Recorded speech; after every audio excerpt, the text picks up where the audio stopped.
We want to thank all of you who have joined us on this bright and warm, sunny Portland afternoon, June 1st, for the Historic Albina Advisory Board meeting. We appreciate you. Your input is valuable to this process. We are waiting for some additional members of our team, of our board, to join us in the virtual space, and we will begin our meeting shortly. Thank you.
Thank you all for your patience. We have a couple of board members who notified me they were just running a few moments behind. I wanted to make sure we have critical mass of the Historic Albina Advisory Board. So I'm going to give folks just another minute to get into the virtual space. Thank you.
Thank you so much to everyone who has joined us today.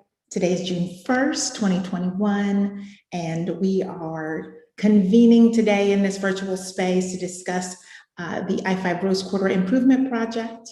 This is a meeting of the Historic Albina Advisory Board. We thank you for joining us today for this important discussion.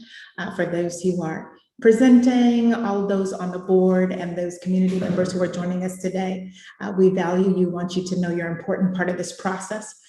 We will have an opportunity at another moment to have some public comment, so please govern yourselves accordingly.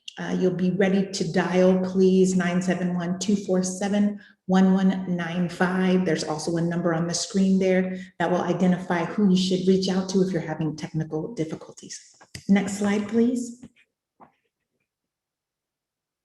Today we have a jam-packed meeting agenda as always, so many things to discuss.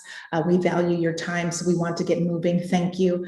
We will have some public comment, and then we will have some considerations around what our next steps are for this body as we make a recommendation moving forward. Then we'll have a wonderful presentation from the independent cover assessment team in regards to workshop 3, moving forward with what is possible on the highway covers proposed. And then we'll dive into next steps for this group. Next slide, please. I want to remind us our principles of agreement. You all are pros at this, but for those who are joining us for the first time, your voice matters. We want to hear from all those who are involved in this process, even those in the community, though this is a meeting that is open to the public, not a public meeting. We still will offer opportunity for you to share your views. We ask for you to speak your truth, be authentic in your communication. That's how we all grow and receive.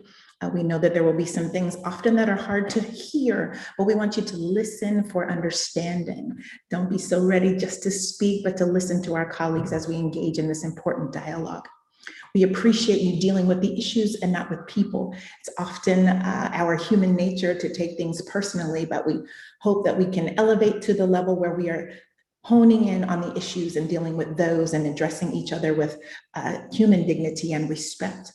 Oftentimes in a process like this that is so passionate, there will be some emotional engagement. We realize that some of us may experience discomfort, but often we do not grow in environments that are 100% rosy. So experience some discomfort in this place. And in light of that, we ask you to remain respectfully engaged. Those who are presenting and who are on the Historic Albina Advisory Board, we would ask if you would keep your cameras on so that we can engage as much as possible as we would in a public space.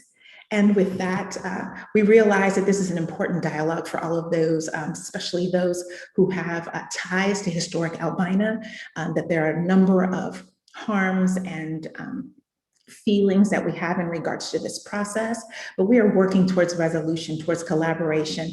We know that we cannot solve everything today, but we are working towards a goal together to benefit the Historic Albina community. So we expect and accept non-closure in this space. Next slide, please. Before we move into public comment, I would like to invite Dr. Holt, if he would, to acknowledge the 100-year anniversary of the Tulsa Greenwood Massacre. Thank you very much, Massacre, and good evening, Historic Albina Advisory Board, ICA team, and community.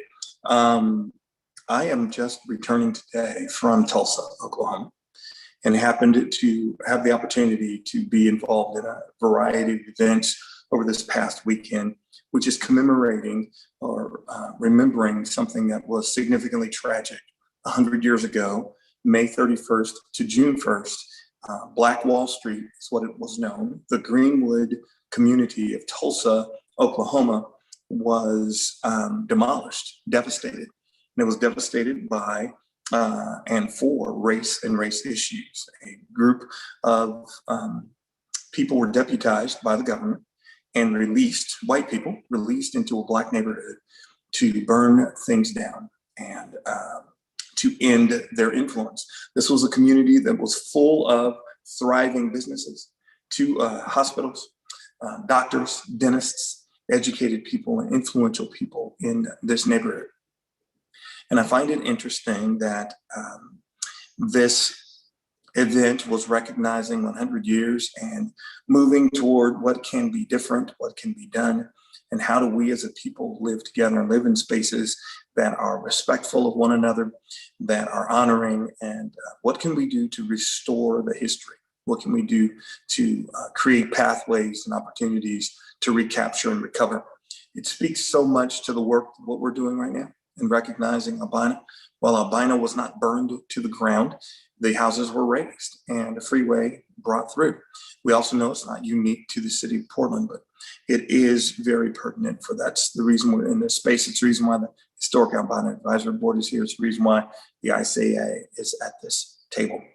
I posed to us as I stood and reflected in front of the church that had been burned to the ground and rebuilt, and happened to be there as the Reverend Jesse Jackson came walking out of the door.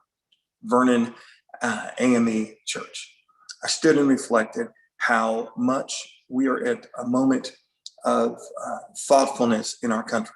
And we have an opportunity to do things that are meaningful and intentional, and that will be generational in its impact.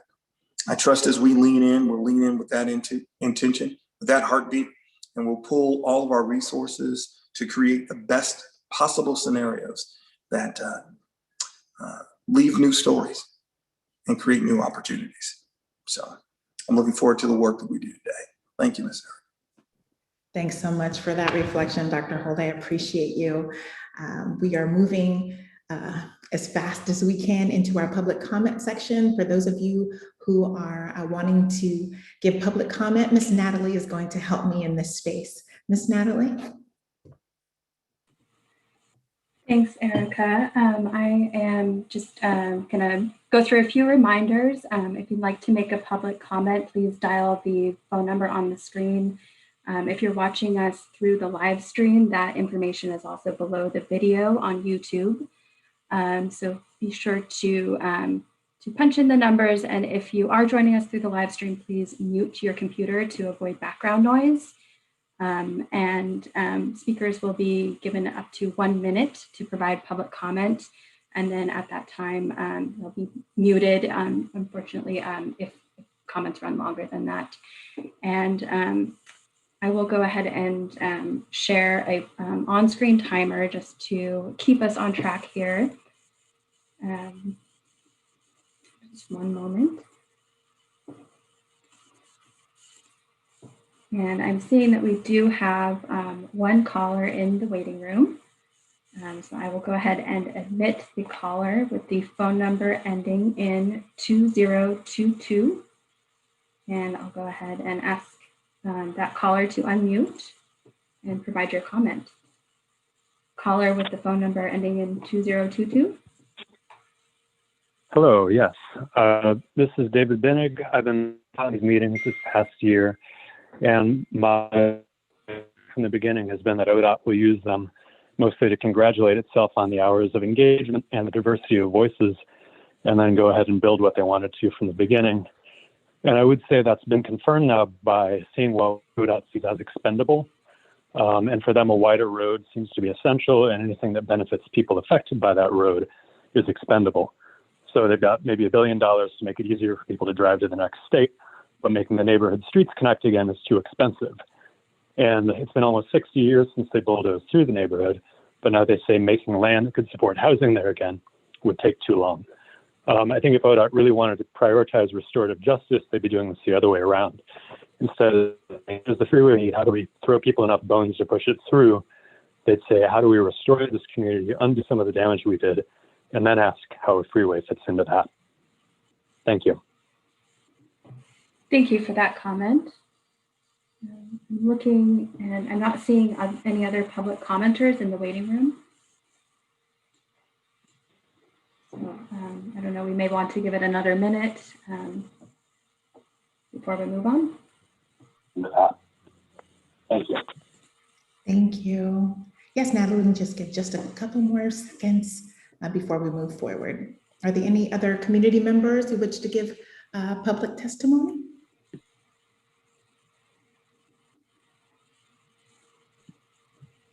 Seeing none, Miss Natalie, thank you so much for your help. And if you would replace the slides for me, please, we can move further into our meeting. At this point, I am going to turn things over to our very capable project director, Ms. Megan Channel. Thank you, Erica, and thank you, HAAB members. First and foremost, I just want to thank you for your input at the joint committee meetings that we had over the past 2 weeks, and really for continuing to hold us accountable to the community priorities as we move through this process. Our team, myself, we heard you loud and clear, and what we heard was that we really have to work to find a way and maximize developable land on and off the highway covers for long-lasting community benefit, providing that space with the opportunity for ownership opportunities for homes and businesses, and at the same time, also maximizing economic opportunities for people who do the work to build the project. So securing a workforce, disadvantaged business enterprise, contracting opportunities that we have and are developing through the diversity plan and with our work with our construction manager, general contractor, Hamilton joint venture with Raymore Construction. We heard the importance of establishing land and economic opportunities for the Black community, defining highway covers that support restorative justice benefits, which include that job creation and long-term economic opportunities to historic Albina. And so at the joint ESC and HAAB meeting, I also heard interest in how we find a design scenario that maximizes these restorative justice and economic opportunities and stays on schedule to deliver the project benefits. I heard terms from you such as both and approach, a win-win scenario, or a hybrid. And so I just want to acknowledge those key points that we heard and understand and value these community priorities around creating jobs that are desperately needed right now, as well as the home and business ownership opportunities that will help reclaim and grow wealth for the community.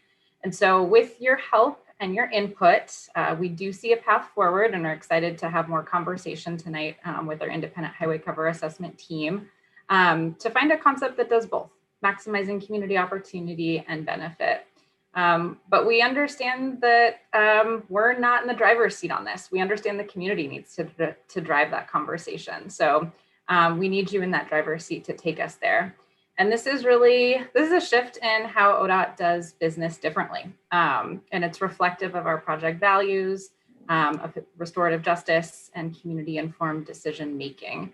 Historically, ODOT's culture and practice has been to tell you, the community, what's best for you. So we're showing up differently now. We're here to hear from you, the community, about what is best for you. We're also making this shift as the broader transportation planning and urban design and engineering industry and practice is evolving and changing. So instead of looking just at transportation and community development opportunities as two separate efforts, really kind of changing to focus on how we link these together. How can transportation support community development, and how can community development support transportation? And so in the case of Rose Quarter and why we're here, the highway covers really provide that unique opportunity for the community supported by the transportation investment. So to make sure that the highway cover process really best serves you, best serves your priorities, we're asking you to provide clear direction on what you want to see happen next. And so as part of today's workshop, the independent highway cover team, myself, the project team, will be taking your feedback and key elements and really reflecting priorities from the workshop today to help inform how we move forward with the highway cover concept. So with that, just wanted to, again, acknowledge and thank you for the wonderful feedback that you've provided to date, and looking forward to continuing the conversation. With that, Erica, I will turn it back to you. Great, thank you. I see a hand raised, Miss Leslie Goodlow. Good afternoon, everybody. Before we go to the independent assessment team, I just wanted to put a proposal on the table that that the HAAB support a hybrid approach to I-5. I've been listening to the conversations and reading and participating, and it just seems like, and I hope no one takes offense at this, that we have been the tail chasing the dog. And I'm not quite sure why we're at odds with what's going to happen. It seems like people are going into their separate corners and coming out swinging when I don't know that that's what we need to do. I think that there is a way for us to both support economic prosperity right now for people to have living wage jobs, because generational wealth has to start somewhere. And now is as good a time as any. We cannot wait 50 years for generational wealth, and provide as much space, land that is possible without delaying the process. So I'm hoping that the rest of the HAAB members will support a hybrid method, a hybrid discussion, and so that we can move on, because every day, every week that we're going around in circles, because that's how it feels to me. And again, I'm not trying to be offensive to anyone, that it's another week lost to us being able to move forward. So I wanted to say that before we get into the session. And thank you for everybody for listening. I appreciate the time. Thank you, Ms. Leslie. I appreciate that. Are there other HAAB members who'd like to respond before we move forward? I do. Pastor Rich? This is Srinivasa? Yeah. Yes, ma'am. Two things. I was reflecting on our last meeting, how it went with the executive committee. I definitely felt like it was spinning wheels. A few things that were concerning to me that came out of that, and I'm just hoping that we can address that going forward. We lost you just a bit, Srinivasa, your connection. Are you still there?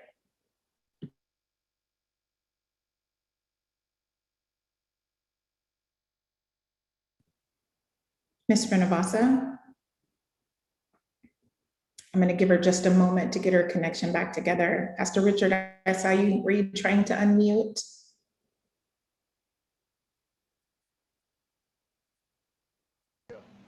There you go. Oh, there we go.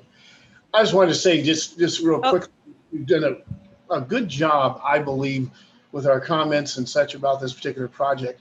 However, a limited amount of time has been allotted to the fact of how indeed we're going to fund the project when we do have the particular, whatever land area is available to us, how many acres is 2 or 3 or 4 acres as far as this is concerned.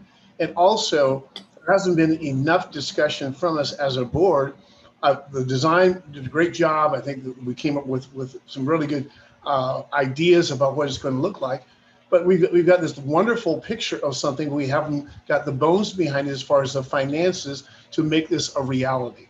The reality that I'm seeing now is that we have a couple of things we're lacking. Number one is we don't have enough Black in ownership of the particular project, with having enough people other than a couple of companies that possibly would be involved, but getting youth involved, getting jobs for youth. And like, I love what they said last week about having future opportunities for young people rather than having job facilities to get jobs for them for temporarily.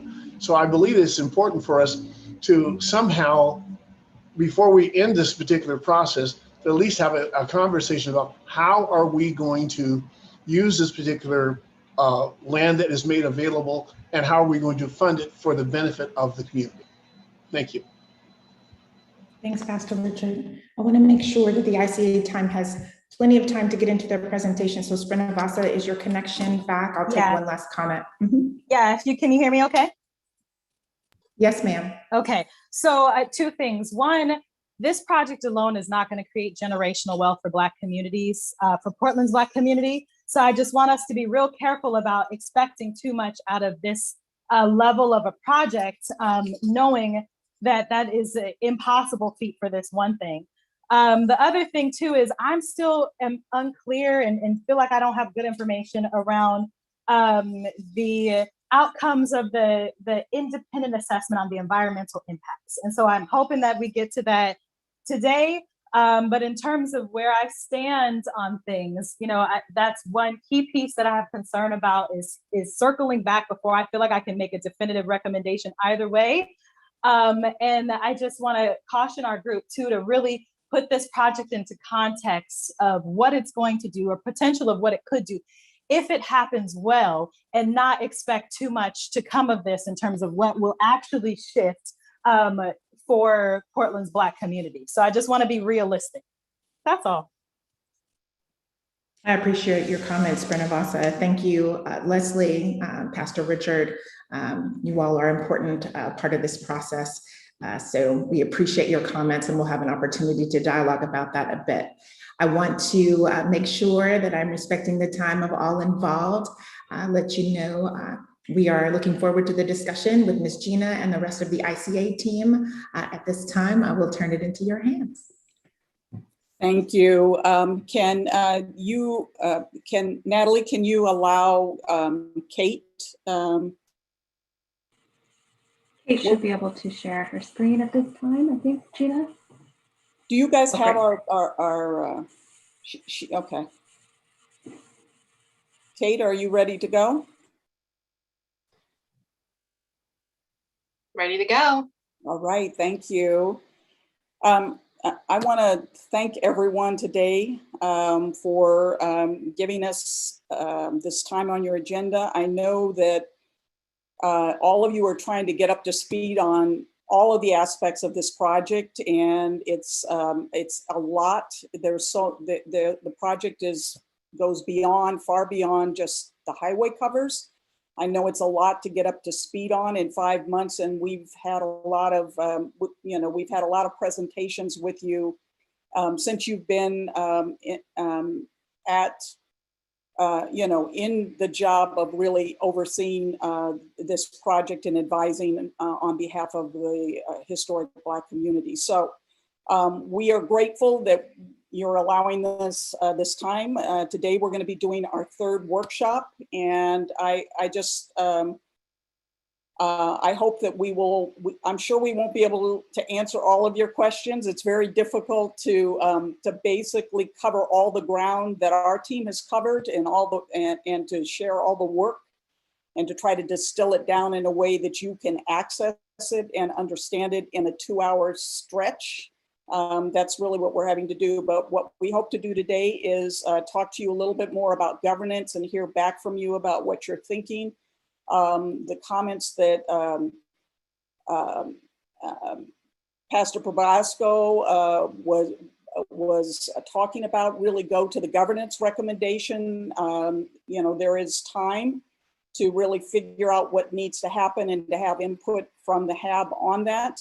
And then we're going to talk about scenario elements. We're going to talk about where we've ended up with scenarios, and we do have hybrids for each of those scenarios that you can look at. We can explain what elements design elements that we've moved from one scenario to another to try to improve upon the benefits that those scenarios provide and the available and developable quality developable land that they provide.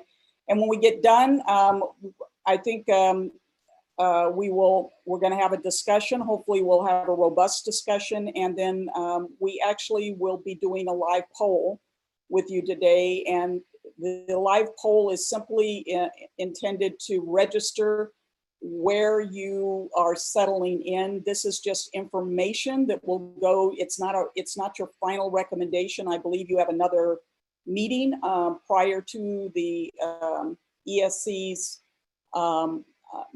actually deliberating on the final recommendation for the covers. And what we're looking to do is just to register where you are at and what your inclinations are at this point, and to be able to provide that to the Executive Steering Committee as information in addition to whatever else you choose to provide at your next meeting. So with that, I would like to turn it over to Nolan, and he is once again going to just try to provide the context in which we're doing our work and help you understand where we're at in our process. Nolan? Well, and it hasn't been very long since I saw you all last, so I really won't spend a lot of time repeating it. In fact, I'll jump right to the next slide, and just where last week I said we're not yet at work session 3, 1 week later, here we are. So just as a reminder, what we've been doing is refining the scenarios and the concepts that were presented in work session 2, based on the feedback that we heard from you, the feedback we heard from members of our community work shops and executive steering committee. We've been developing them at a higher level of detail so that we understand a little bit more about their technical implications and cost. And so part of what we'll be doing today is sharing those refinements with you, sharing the ways that the design concepts have been evolving, and then get feedback from you, which will then go to inform the recommendation that will be going to the Oregon Transportation Commission. So that's where we are. It feels like we've come a long way very quickly. We still have a decent chunk of work to do. So part of that will be today and in our work session with the community workshops and the ESC. So we really appreciate in advance all the feedback we get from you. And I think Charles is up next to just provide a little bit of context for where for what you're going to be looking at, and kind of a framework from which to understand what we're presenting and to be able to respond to what we're presenting today. Right, thank you, Gina. And in addition to the 3 points on this slide, I wanted to also give you a little bit of context for our meeting as you're reviewing the materials that you'll see today. Just with that in mind, know that we're looking for your advice and guidance on how to improve the concepts, the scenarios, and the vision and values. And that's really kind of a good thing we're finding as we're looking at cost in the schedule and the EA review. It's because while restorative justice was not studied in the EA, it will need to be added to the Federal Highway Administration's reevaluation of the EA with the modifications, the changes that you suggest. Well, my second point is, with that in mind, is that the EA process is a little bit simpler when you expand the purpose and need to include the restorative justice outcomes that we're seeking to achieve by repairing this area of the city with a highway cover. And having said that, that restorative justice, in fact, is an equal benefit to the transportation outcomes that were previously studied in the EA that was part of the meaning and purpose of a transportation project. And those, as an equal outcome of transportation, it can compensate for any unmitigated impacts which were not originally studied in the EA.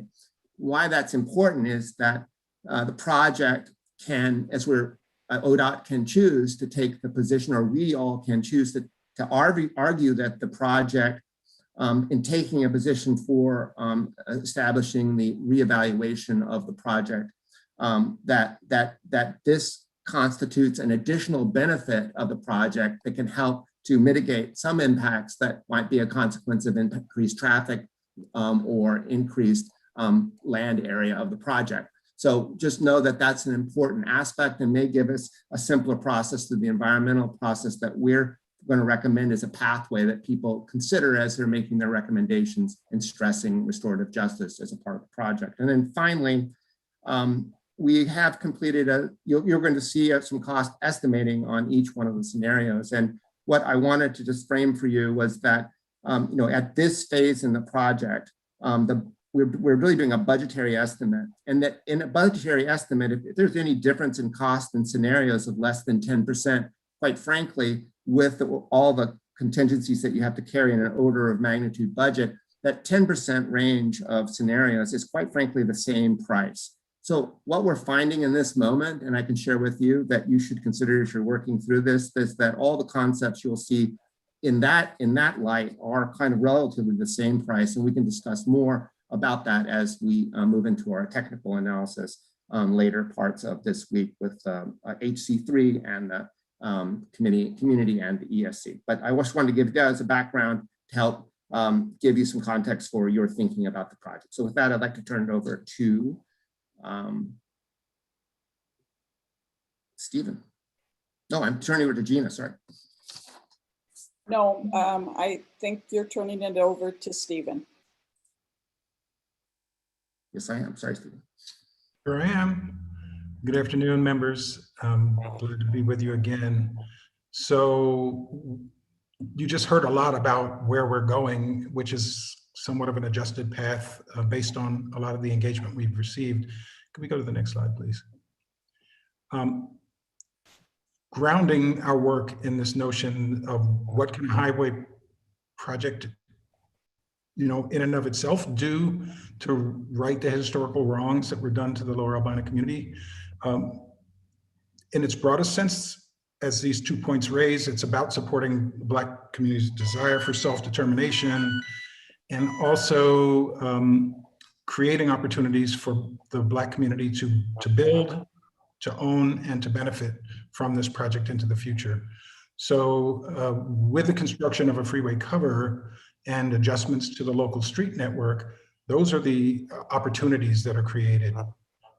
How those are seized upon by the community is a big concern, as we've heard from the community, as it relates to a governance structure and how land can be transferred and owned and developed.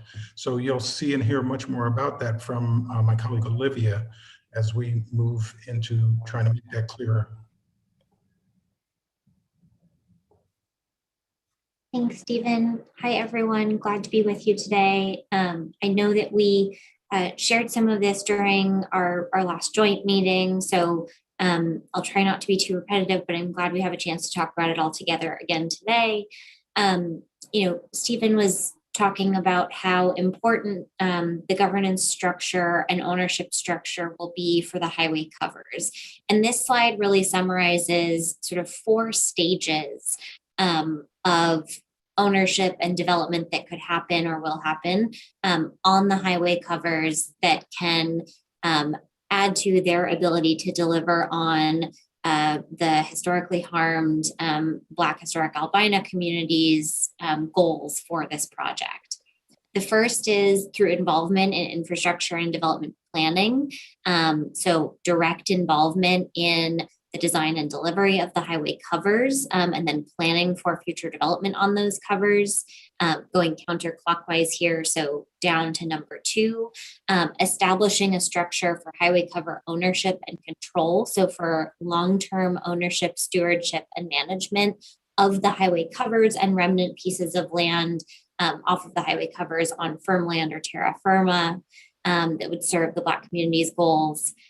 Community-focused development by creating an entity to execute on and implement the vision that was created in step 1 through something like a Black-led community development corporation, referred to as CDC, and then ongoing management and programming of that development and of those spaces. So that could include everything from management and programming of public realm and parks and other kinds of space that would be open for public and community use, as well as management and programming of some of the activations and program that would happen in future real estate development on the highway covers. It could be everything from, running and managing and programming a career development center to an urban food center to other things that we heard from community members were desirable as part of future development on the highway covers. If we go to the next slide, we're going to spend the most time on this first step today, infrastructure and development planning. And we're going to talk about this as something that we've called the Proposed Cover Development Commission. Now, I just want to clarify that we're using this title just as a way to refer to this future entity. Whether it is called a commission or a partnership or a development corporation won't need to make a lot of difference. Really, the leaders of this organization should name it and claim it as their own as they go forward. So we're just using this to refer to it today. But to describe what's really important about this entity or this commission, we'll go to the next slide. And I want to lay out these sort of 5 principles for what an effective entity like this or effective commission that is really in charge of stewarding forward the highway covers and their development do. So this entity would be independent of existing Rose Quarter Improvement Project committees to give a focus to community outcomes on the highway covers and development on and around the highway covers. It would be independent of, ODOT's technical work and of ODOT's ownership, because it's really focused on the highway covers themselves and the future development on those covers that would be, again, owned by and for the community. It would be structured to give decision-making power to members of the Black Historic Albina community, those who have been most impacted by the project, and should be led by those community members as well. It would be resourced by local, state, and regional government partners that would be committed to the process through a legally binding agreement. And so what this means is that we expect that, this entity will need financial support, staff support, potentially technical support, arranging for different funding streams or different programming. Local, state, and regional government partners who are committed to seeing this project deliver on restorative justice goals should be part of delivering on those resources, but not disrupting the leadership of the Black Historic Albina community members who would be driving this entity. And it's important that this is created through a legally binding agreement, both that keeps all of those partners working toward these goals, but also can enable those leaders, the community member leadership, to make decisions around the highway covers future, the strategy for highway cover development, and enable them to deliver on and implement that development in the future. This entity or commission would need to be consulted on decisions around design and delivery of the highway covers and responsible for the ongoing use and management of the covers. So getting into those steps 2, 3, and 4 that we talked about on the slide above.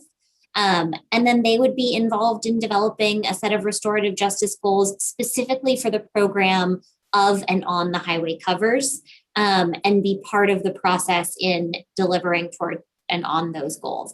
Because there will be multiple partners involved in delivering the actual cover infrastructure itself, including ODOT as well as local partners, this entity would be involved in and kept abreast of those developments and any of the technical work that's going ahead before highway cover development, and then transition to really focusing on the strategy for what goes on the covers.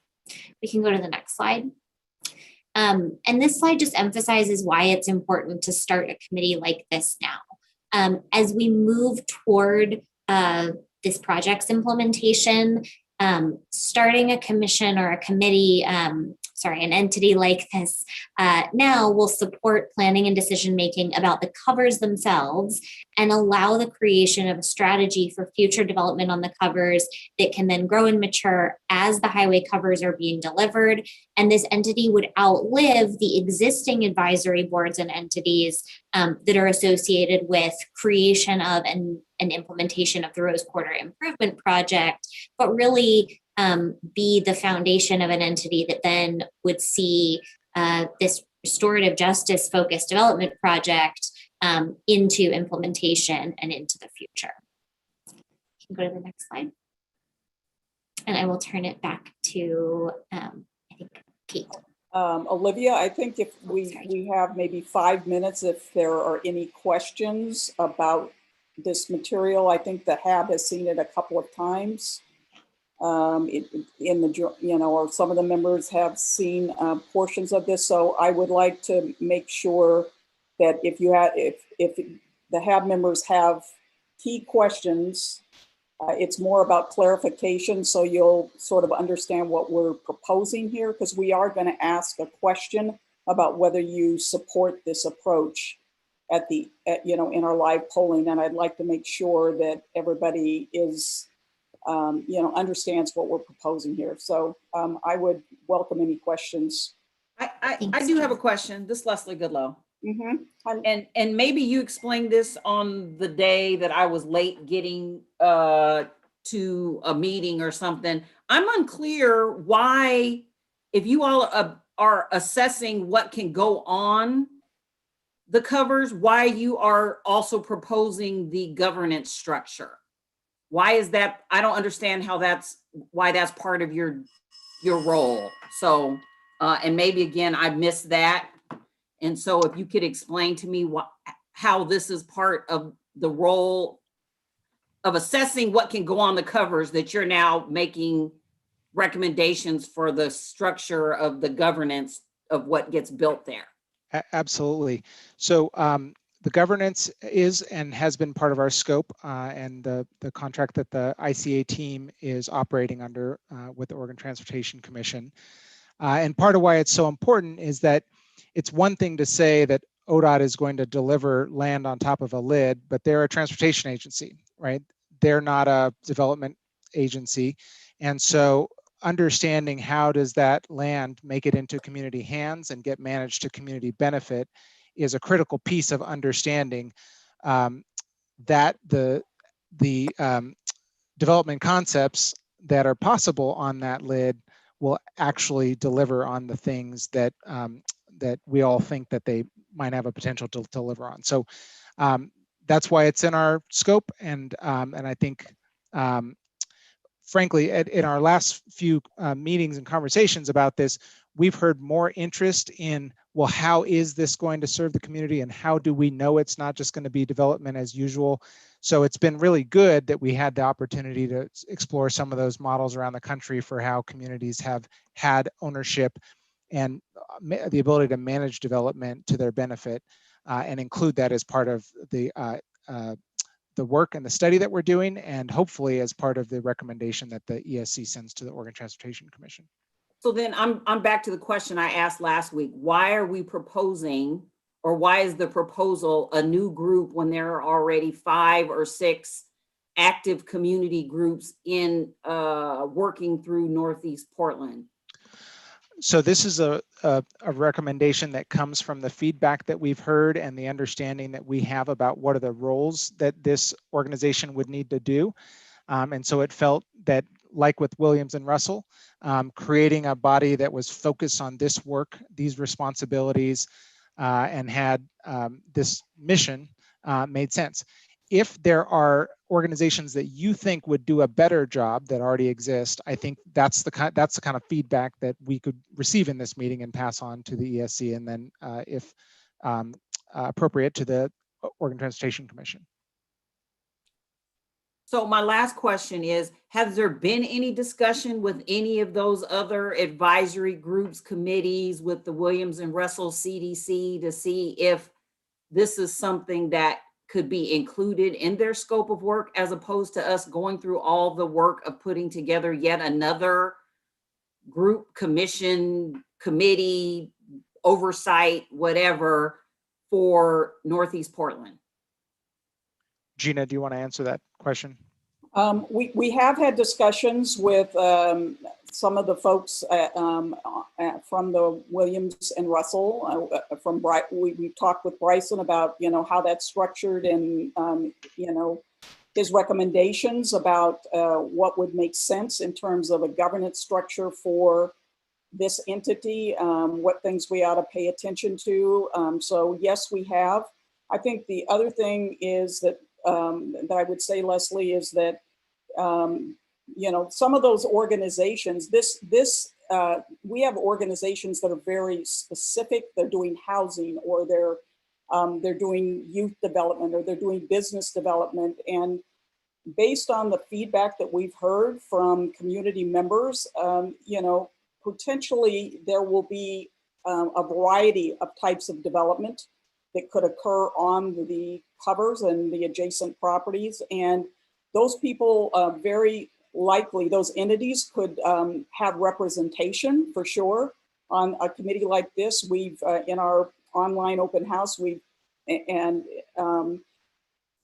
in other places, we've actually asked the question, who ought to be on this, who ought to be represented on this? And we, the usual list of suspects is there. So I think that's all to be determined. The most important thing is to establish that you need a group that is specifically focused on the cover work and is, isn't essentially distracted by their specific mission, because almost all of those other groups have a specific mission. And this would just become another agenda item of their mission. This work is going to be important in order to really deliver what the community wants to see. And you need a group that will focus specifically on creating a strategic plan for what gets developed on those covers and bringing the right people to the table. So I guess that's that's our thinking about this at this point, and how we're proposing what we recommend. Okay, I'm sorry, I do have one more question. So where does AVT fit into all of this? Because I understand that they were the ones that recommended you all, and I know there's been a lot of back and forth with them. So how do they fit into what's being recommended and the planning? So I'll start by saying I'm not aware that they have recommended us. We responded to a public RFP and did not communicate with AVT about it, and frankly, learned some things about their opinions after we had been selected. And we have tried not to assign, as the consultant team, specific roles to specific organizations, even understanding that there are organizations who have stated their own interest in having particular roles. I think that's, if the HAAB or the ESC wants to articulate a recommendation that specific organizations should have specific roles, I think that's appropriate. But what we have tried to do is to articulate the kind of organization that exists, the kind of leadership, community leadership that it needs to have, and the kind of responsibilities, tools that it would need in order to make something like this successful based on examples we've seen around the country. And just to be clear, Leslie, I think that the AVT certainly would be involved in some way, just given their, they should be involved just based on the work that they're doing in this area. So, you want to have coordination between the work that they're doing in the cover work, cross-pollination. So, but that isn't our decision to make. We don't want to tag specific names. We want to simply provide us, the notion of what the structure should look like. And Gina, I'll just jump in here quickly. I just want to clarify, Leslie, that prior to the city of Portland, AVT and other partners walking away from the table, they were a part of the ideal and the decision to request an independent cover assessment. So they were a part of that discussion. Well, and another piece of important advice or important information, they were on the selection committee that selected our team, but we weren't competing against anybody. So all that just for transparency, so everyone knows the data. Thank you, appreciate that. I'd like to move on. We will have hopefully plenty of time at the end, but I'd like to move on and let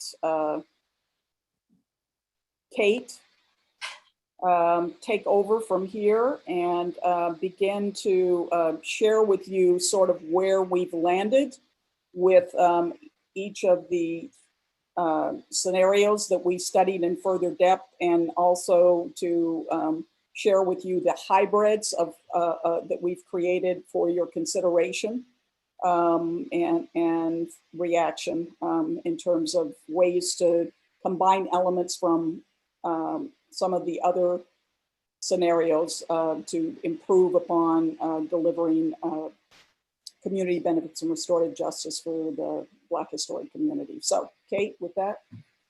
Thanks, Gina. Take it You guys away. hear me okay? Good. Okay, great. So, you know, since we've had our last workshop, it's great to be with you all tonight, by the way. We have refined, as Gina said, scenarios 1, 4, and 5.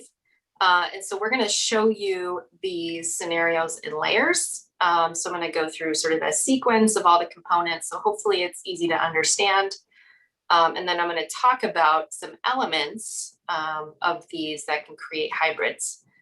So you don't need to try to memorize all of this information. We have a Mural Board to share with you all for discussion, which is like a digital pinup board or presentation board we can use to answer some of your questions. So as you may recall, these are what the graphics looked like in our last work session. And as I mentioned, we're going to be focusing today on 1, 4, and 5. I'll also review the EA and 20% design for reference.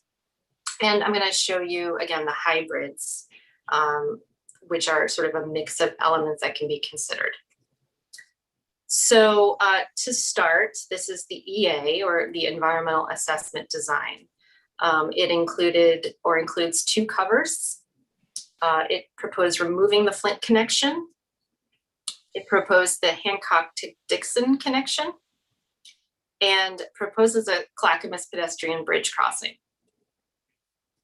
The EA total land, which is shown here on cover as the dark pink and the light pink is off cover, is a total of about 6.19 acres. So let's transition to the 20% design. Currently, the 20% design now has a single continuous cover. It does have some roadway modifications since the EA. So some streets have been reconfigured. Can you see this? Okay, good. So Hancock is now drawn straight across as opposed to connecting with Dixon. And they've also reconnected Flint from Hancock south. Vancouver has been slightly modified to reconfigure at this intersection with the existing southbound off-ramp. So the total land for the 20% design currently is about 3.57 acres. Again, on cover land is the dark pink and off cover land is the light pink. So let's transition to our scenario 1.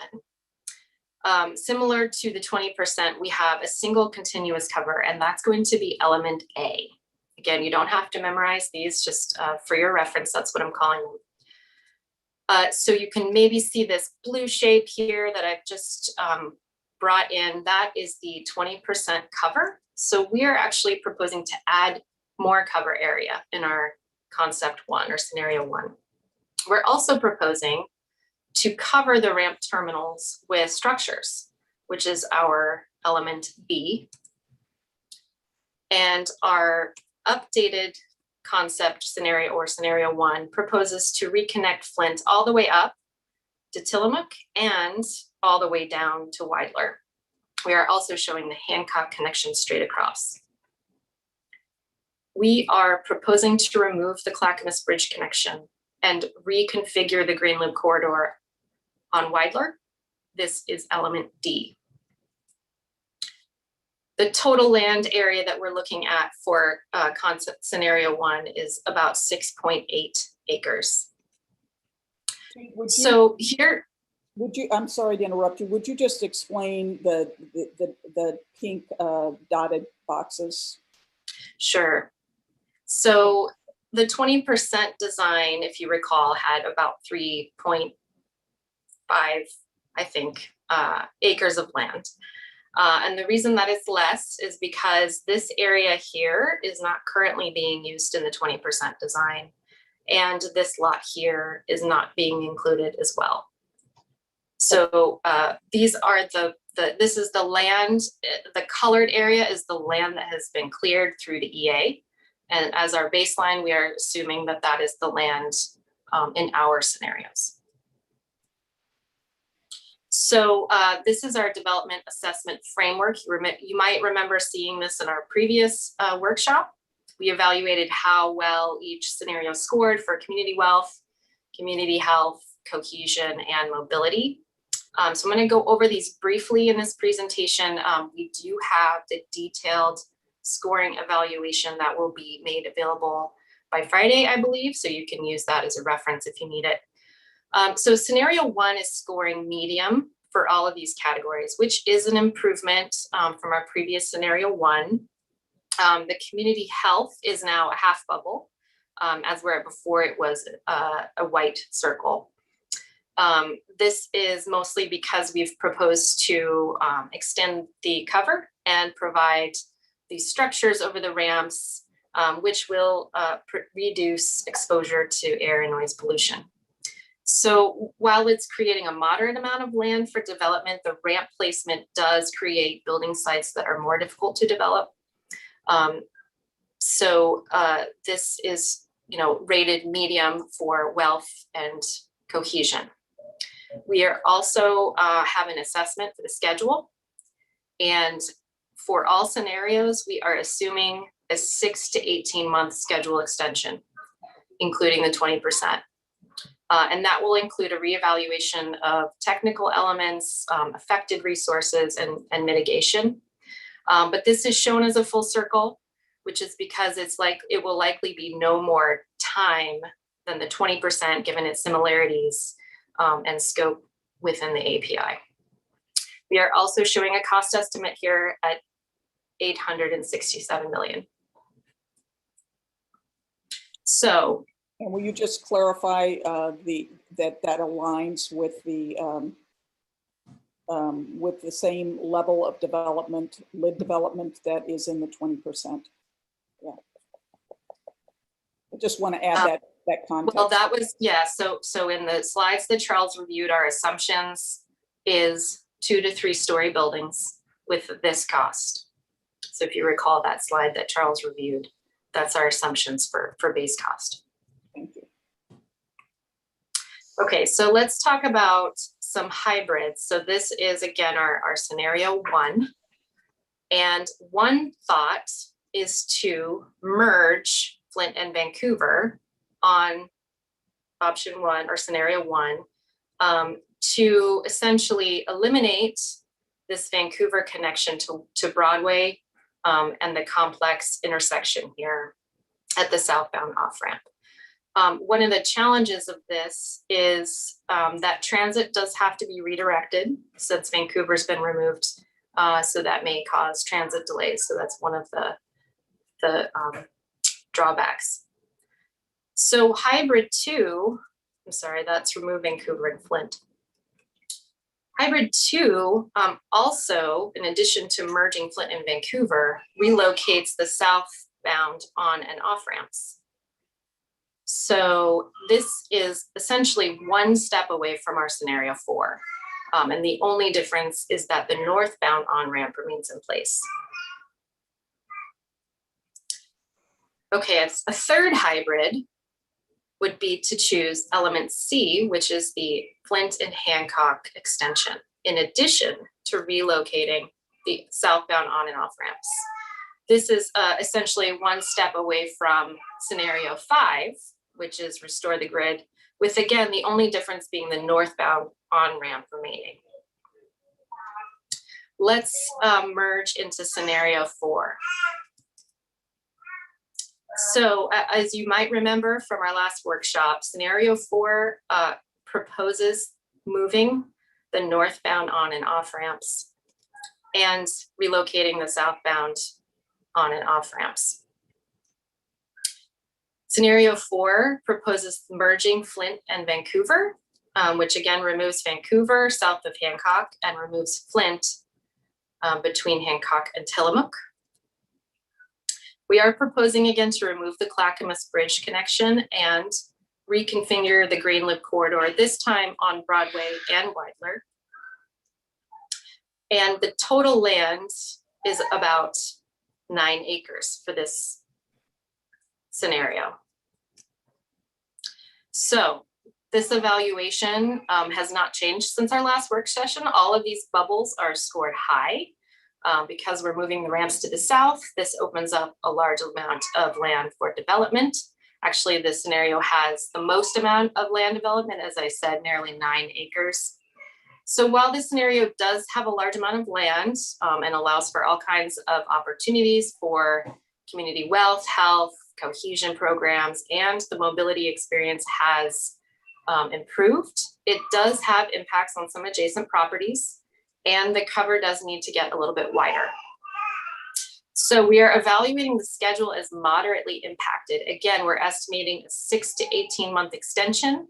However, concepts 4 and 5 are more complex because there are more changes like design, the affected environment and mitigation. And so it is scored slightly less than scenario 1 for schedule. The cost estimate for this scenario is $860 million. So let's move on to scenario 5. Again, this scenario has proposed moving all of the ramps to the south. But unlike scenario 4, this proposes the reconnection of Flint and Hancock and proposes reconfiguring the Green Loop corridor, again, similar to concept scenario 4. And the total land for this is about 8.21 acres. So again, the scenario is maximizing the amount of land on and around the cover area. But instead of a large parcel like the previous design, this focuses on restoring the grid within the existing street network and allows for consistent block sizes with a lot of development potential, a lot of access and continuity. So again, the DAF is rated high for all. The schedule is evaluated the same, moderately impacted, with a likelihood it will extend approximately 6 to 18 months. And the cost estimate for this is $866 million. So here's our scenario comparison. You see that scenario 4 has the most amount of land, but they have relatively similar cost estimates. The simplest way to explain the difference is that scenario 1 and 5 have larger lids to accommodate the Flint connection. Scenario 4 has more land because it doesn't include Vancouver. And it costs a little bit less because it has less lid since it's not extending as far north to support Flint. Here is a summary of the hybrid options, and they all keep the northbound on-ramp. And the difference really is the street network and the southbound on and off ramps. So they either merge Flint and Hancock, or they keep Flint and Vancouver, or they have the grid of Flint and Hancock. They are relatively the same amount of land, but with hybrid 2, having a little bit more. Again, similar to scenario 4, it doesn't include Vancouver down the center. So these are our elements, and this is really for your reference when we get into discussion. And just as a reminder, element A is a single continuous cover. Element B is covering the ramp terminals with structures. C is reconnecting Flint and Hancock. D is reconfiguring the Green Loop corridor, removing the Clackamas Ped Bridge. E is merging Flint and Vancouver.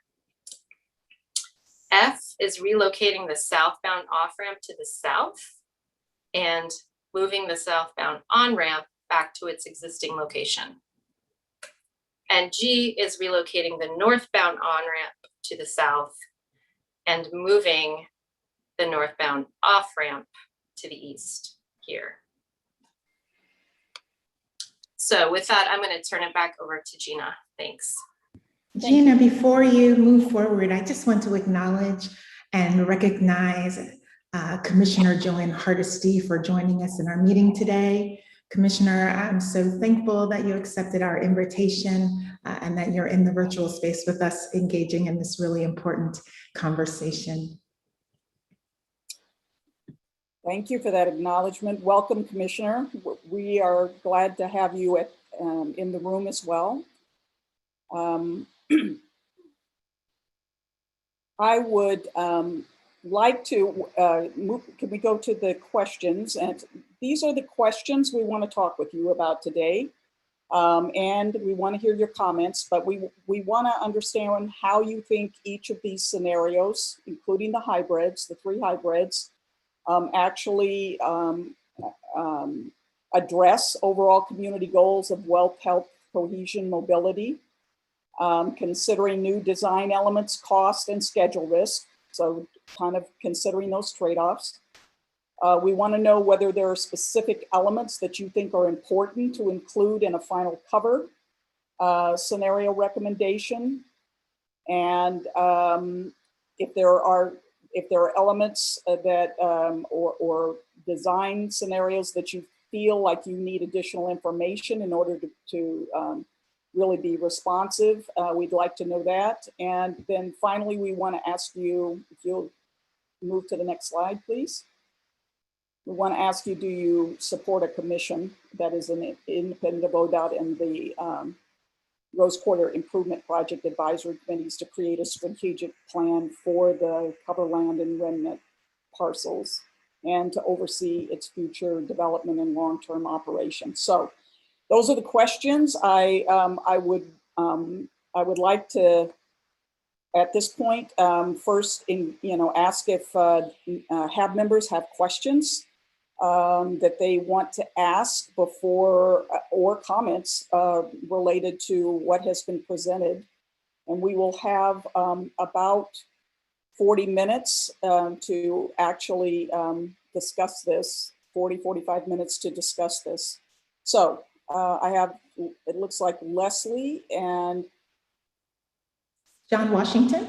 And John Washington. So in that order, please, Leslie, please go ahead. I had a couple questions about the price or the quote of what stuff was going to cost. So in scenario 1, I believe it was scenario 1, there was a price quoted of, I think it was 867 million, and you're not moving the ramps in scenario 1. Is that correct? That is correct. But in scenario 4, you are moving the ramps and it costs less. So I'm perplexed how you can build the covers and move ramps for less money. I'd like Kate White, who's our technical consultant and has Sure. Yeah, so those are all preliminary estimated costs. I should put qualifiers on everything we're digging into, and we're meeting with ODOT tomorrow actually to try to do some comparisons with their proposed 20% design, current design project. So make sure we're doing apples to apples comparison. But to answer your question, Leslie, no matter what, there's going to have to be everything's going to have to be rebuilt, including the proposed ODOT project. The ramps have to be rebuilt. There's sound walls. There is a lot of reconstruction. The bridges have to be rebuilt over the highway. So it's not actually that much more expensive to rebuild somewhere else. Does that make sense? We've used the term not moving ramps a lot, but that doesn't mean that they're not getting rebuilt. That just means that they are ending in the same place that they, and frankly, even the EA and the 20% has some ramps in different places than they are today. So I would say every scenario that's being discussed has ramps in different places, like the southbound ramp to I-5. Currently today, it's near Wheeler and the Moto Center. In the 20% and the EA, it's up on Weidler. Megan, isn't that? I want to make sure I'm not misstating. So that ramp is moving. even in the base case. And what we mean is, in our scenario 1, it's not moving the ramps relative to the EA. So, I've been a government employee for a long time. So the way you all just explained that sounded like double talk to me. And like I said, I've been a government employee for a long time. So if you all could use the same language in explaining if something is moving, if it has to be torn down anyway, That's a great, I want to ask you, would it be more helpful if going forward, when we refer to this idea, if we say it has ramps in the same place as the EA? If you say that the ramps are not being moved or we're not tearing them out, we're putting new ones in a different place, speak in regular kind of language instead of what I'm feeling like is trying to get around the answer. Kate, I'm don't want to pick on you, but when you were trying to give me an answer, you started talking about a whole lot of other stuff and about what went into the cost. But it's clear to me, because I shop every day, that, if I have to tear out a deck and put a new one in versus repairing the deck that I have, it's going to cost me less money to repair my deck than to build a new one in a different place. And so if the language can be consistent as how you guys are talking about this, it would make it helpful to understand what we're actually voting on or deciding on. So I'll leave it at that, and I'll defer to my brother, John Washington. Yeah, thank you for that comment, Leslie, and we'll take that to heart, that advice to heart. I think it's good feedback. Yeah, thank you. John. Yes, thank you, and good evening, everyone. And I'm sorry for coming in a little late, so if I missed something. But I've been with this process now for about 3 years myself. And AVT wasn't there when we first started, and then they came. I'm just needing some qualifying, some information leading me up to this decision or this discussion. Okay, because I'm confused by some things as I've been working with this over the last couple of weeks. And so when we first came into this cover thing and AVT was involved in this thing, my understanding was that all their original interest was in just getting a credible buildable cover. Okay, so that was just the simple understanding of that, right? They just wanted a cover that was buildable on. Okay, so how did we get to this more elaborate equation of this cover design? Can anybody answer that for me? Yeah, thank you for that question. So as I skipped in my second slide, which maybe I shouldn't have, our scope asks that we do 3 scenarios. One scenario that is consistent with the area of potential impact identified in the environmental assessment, one scenario that may not be, and then one scenario to be defined by the executive steering committee. So the thing that all of them had in common was that we were to seek scenarios that were responsive to a community vision. So in our first community workshops, we asked, what is that vision?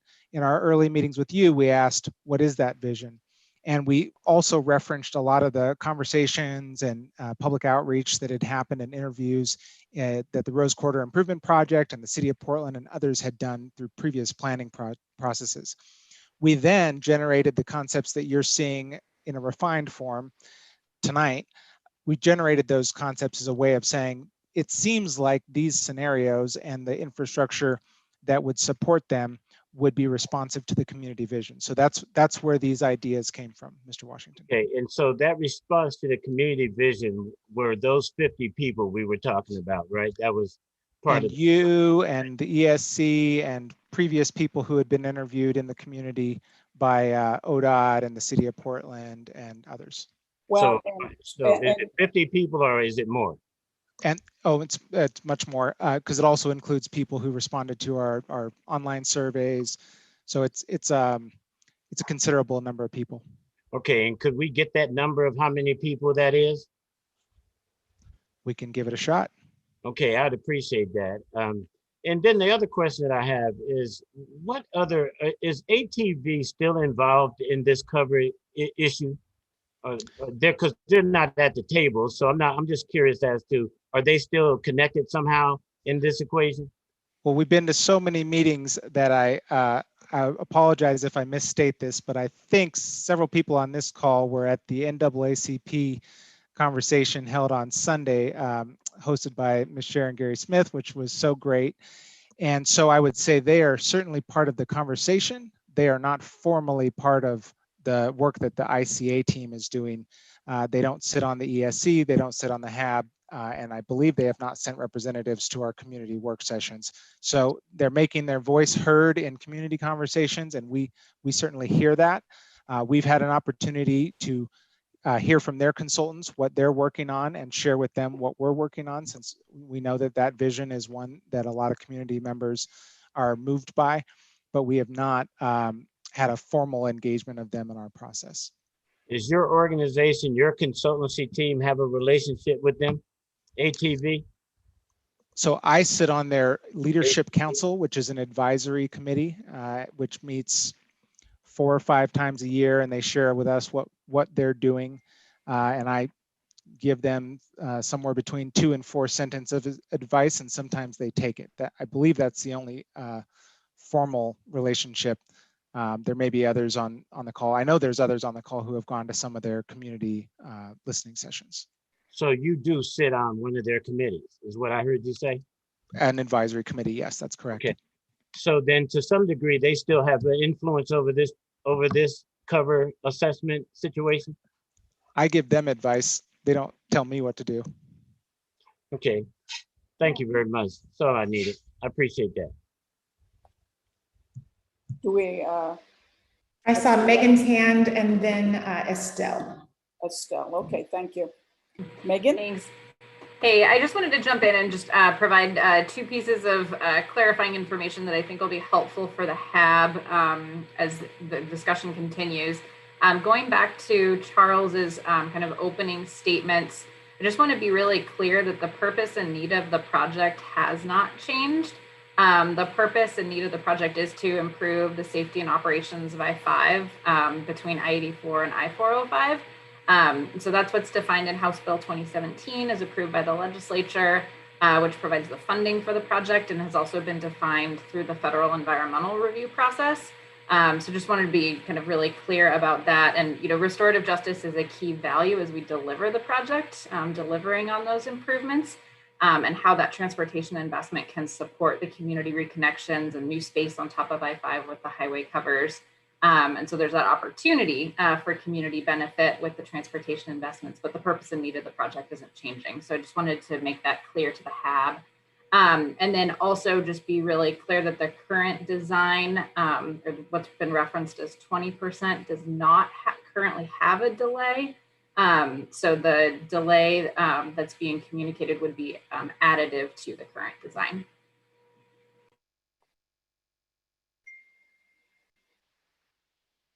Charles, did you want to provide any context for your comments, or shall we just leave it at that?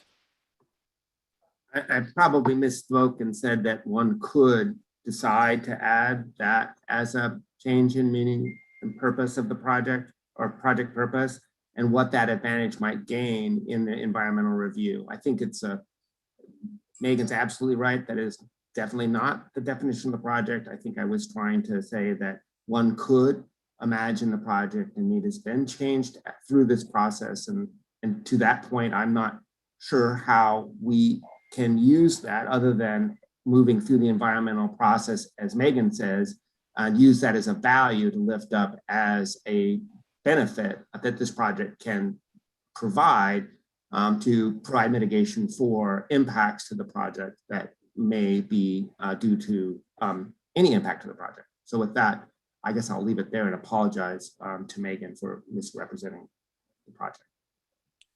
Okay. Estelle, Megan, did you were you finished? I want to make sure that it. Yeah, I just wanted to make sure that those 2 points were in the consideration. Thanks. Thank you for that clarification. Estelle, please, you have the mic. Oh, hello. I just have a couple questions.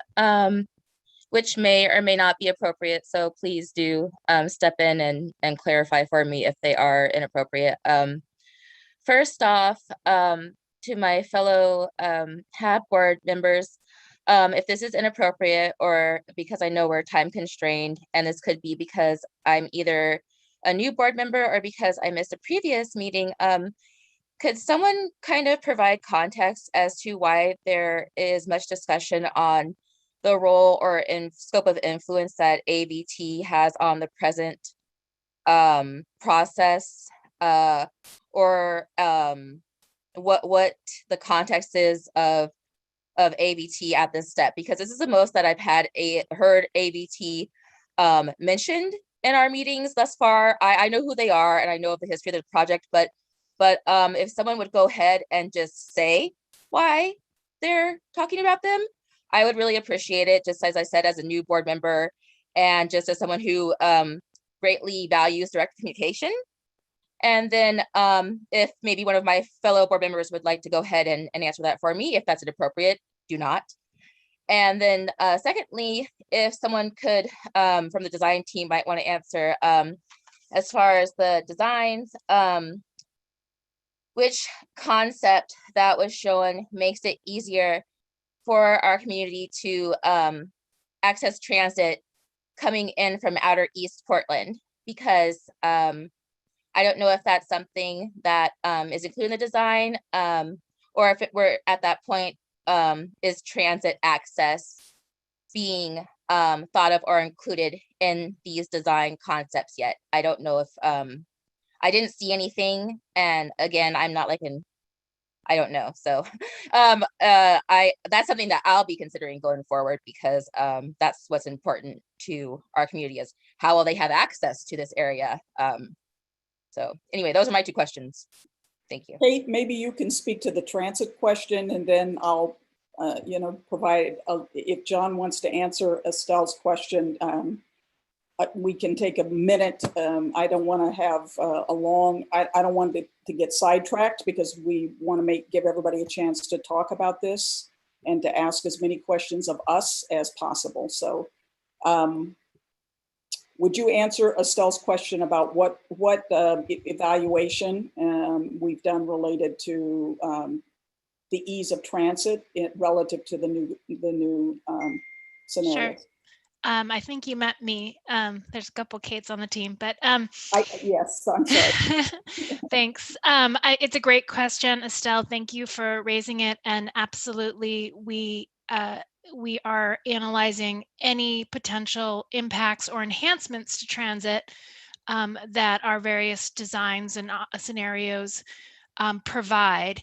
And we absolutely want to have see transit priority in both the design, have really friendly stations where you can easily access the neighborhood from East Portland and around the city, as well as transit priority for making sure the signaling works for if a transit vehicle is coming or bus is coming, that they get priority to get through intersections and things like that. So we've looked at all of those things, and we will absolutely be focused on transit performance and transit service in our final report.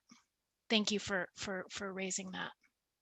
And I just, I'm a little remiss. I'd like to have the mural board put up, because when we're asking these questions and people are asking about specific elements or scenarios, we can at least reference them. So if Charles would get the mural board up, and this allows us, we have a lot more information on the mural board to talk about each of these concepts.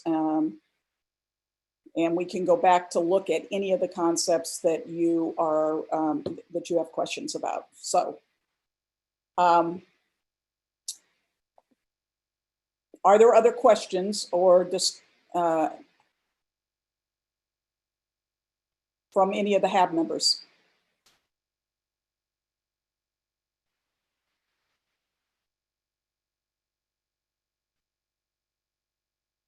Reverend Probasco, do you have any additional questions?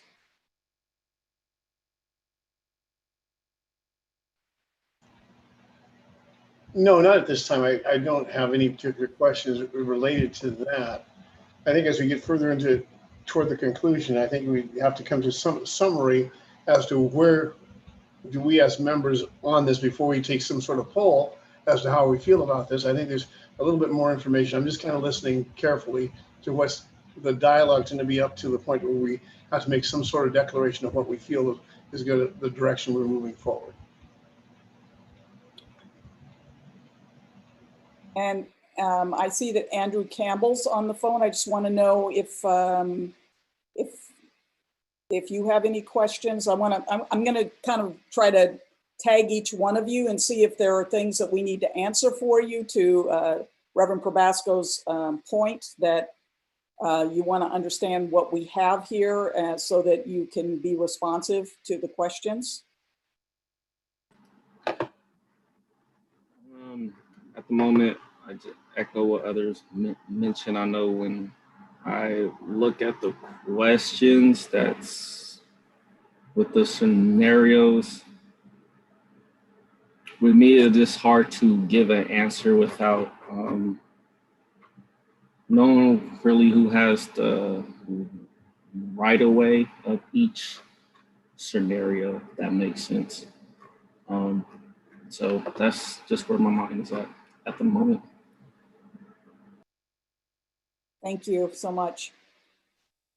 Sharon, I see that you're on the phone. Do you have any questions or comments related to, I don't know if you saw the entire presentation, but is there anything, do you have any questions or comments related to the 6 different scenarios that we presented? I actually came in, I have really questionable internet access. I'm up the road quite a bit, quite a ways away. And so I'm on now. Just the density, the questions are really complex questions requiring a lot of thought and attention. I certainly agree with Reverend Probasco and others that what you're asking requires a sense of me trying to move all this information around in a way that it's cohesive for me, not that it's not represented well, so that I can figure out what you're asking, which are major questions of intent and where I would land. So I'm trying to hold that all together now, the moving parts, and it's a lot. So would it be helpful to the group if we walked through each of the scenarios again and you ask specific questions to each of the scenarios? Would that be helpful? I see Stephen. Maybe he could answer something in his hands. Stephen? If I could just offer, as a companion to the information that Kate presented with the different concepts and then the hybrid options of moving something from here to there, the qualitative impacts of those choices really relate to, for example, how much street frontage is created by how many streets are reintroduced and connected, which then relates to how much on-street kind of retail or other, business development use can happen. So then that's one way to start to, evaluate one option versus another. A companion to that is the kind of character of open space that's created. In an option that joins Vancouver to Flint, you have this larger parcel available for a major kind of big public open space. Well, that's something that some people might really latch onto and help influence their choice of that. So and then the last thing is just the impact of the freeway on and off ramp infrastructure to the resulting land left over for development and the kind of configuration of the parcels, some of which by their geometries that are cut up by these freeway on and off ramps are going to be harder to develop than others where the street networks create more regularity and more normalcy. So I just wanted to say that as Kate was going through those, we should tie the qualitative impacts of each one of those moves to things that you all would be concerned about, potential for, economic development in this kind of scenario, or cultural cohesion through having a major public open space, those types of issues.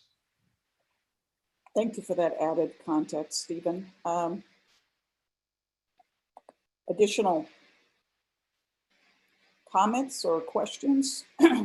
I see John Washington's hands up, but I just wanted to not leave Estelle out there. I'm going to attempt just briefly to acknowledge there was a community conversation yesterday hosted by Ms. Sharon Gary Smith and the NAACP, where Jeff Moreland, who is part of the CMGC team for this project, as well as Winta, who represented Albina Vision Trust, both shared their thoughts in regards to this process. Albina Vision Trust is a valued community group in the historic Black community here, and they have a grand vision and have a number of leaders involved in developing a vision for the same area. And originally they were a part of the conversation, and we welcome them to come back to the table to participate in the conversation. They have a elaborate and strong stance on what they believe for the community, and there has been some chatter throughout the Black community about potential for collaboration, as well as whether or not there are opposing views related to this project. And so I think that has been kind of on the forefront of many of our minds, and may be why you're hearing more conversation today in regards to the presence or not of Albina Vision Trust. Thank you, Mr. Washington. Oh. John, could I see if Kevin has any questions or comments? Because I think he came late, and then I'll come back to you. Yeah, or sure, no. Is that all right? I don't have any questions, but thank you. Okay, all right, John, you've got the mic. Well, that was one way of looking at it. I mean, I think that when we looked at this, we were an organization that was opposing the I-5 job at that time. And, you know, and again, it was all about the community's needs for the now. We just wasn't trying to hear a 5 or a 10-year vision. We were saying that we wanted to eat now, meaning that businesses were dying down in our quarter and the things that needed to be addressed. So when AVT came on deck, somehow or another, they formed a relationship with I-5, and this conversation came up about the covers, and then they got up from the table and left because they felt that ODOT was being unethical, and the city went with them. But now, for some odd reason, as I'm experiencing this in this context, that somehow or another, they're still influencing this when they're not at the table. And that's my biggest concern about that, is that how do we sort of get influenced by things necessarily that are not at the table here with the people who are trying to influence the situation and make decisions. So for us, that was where we began to look at whether or not if the effort in which AVT was trying to accomplish on our behalf, if it was about them or was it about our community. So there were some concerns we had about that. But, you know, as we move forward, I see that we're healing some of the things that we need to heal, and hopefully we're working toward a common goal. But the other question that I have about the highway covers and developing these properties. Now, does this scenario, does it just have to work in the Rose Quarter situation? Is there other, because I remember previously in some of our conversations, we discussed other land use opportunities. So, or if suppose there were other places along this I-5 corridor where there's improvement, where land development issues can be grafted into this. Is that a scenario that is opportunity also as a hybrid, or is it just this area that we're talking about? Our process is, and our work, I'm talking about the ICA team, is strictly focused on the land that becomes available as a function of the covers and the remnant parcels related to the construction project itself. However, I would say that, you know, there's certainly, you know, creating an entity that could do this work related to the covers, certainly, you know, that could be a model that could be applied in other places. It wouldn't have to be that group, but it could certainly be a model. For example, I know Mercy Corps has developed some cooperative ownership models for neighborhoods of commercial real estate. And they're now advising other groups that want to actually create those kind of models in other cities about how to do that. So I do think that we can, whatever gets created can be built on, even if it's not the same group that's actually, applying their expertise to other places. They can, the model can certainly be learned from and applied in other parts of the community that we are trying to redevelop for Black community benefit. Gina, could I ask you one last question? And that question is on these scenarios. Does this scenario have to take into account the total scenario, or can the scenario be in incremented phases? For example, if the covers were to just be built out as we originally intended them to be, whatever the maximum usage for those covers are, those ancillary or additional properties, can they come at a different phase in time, or do they have to, does this all have to be done at the same time? Well, I think that the ESC will basically determine that process based on the kind of governance. We have governance recommendations, and part of what we're trying to do is restore community in this area.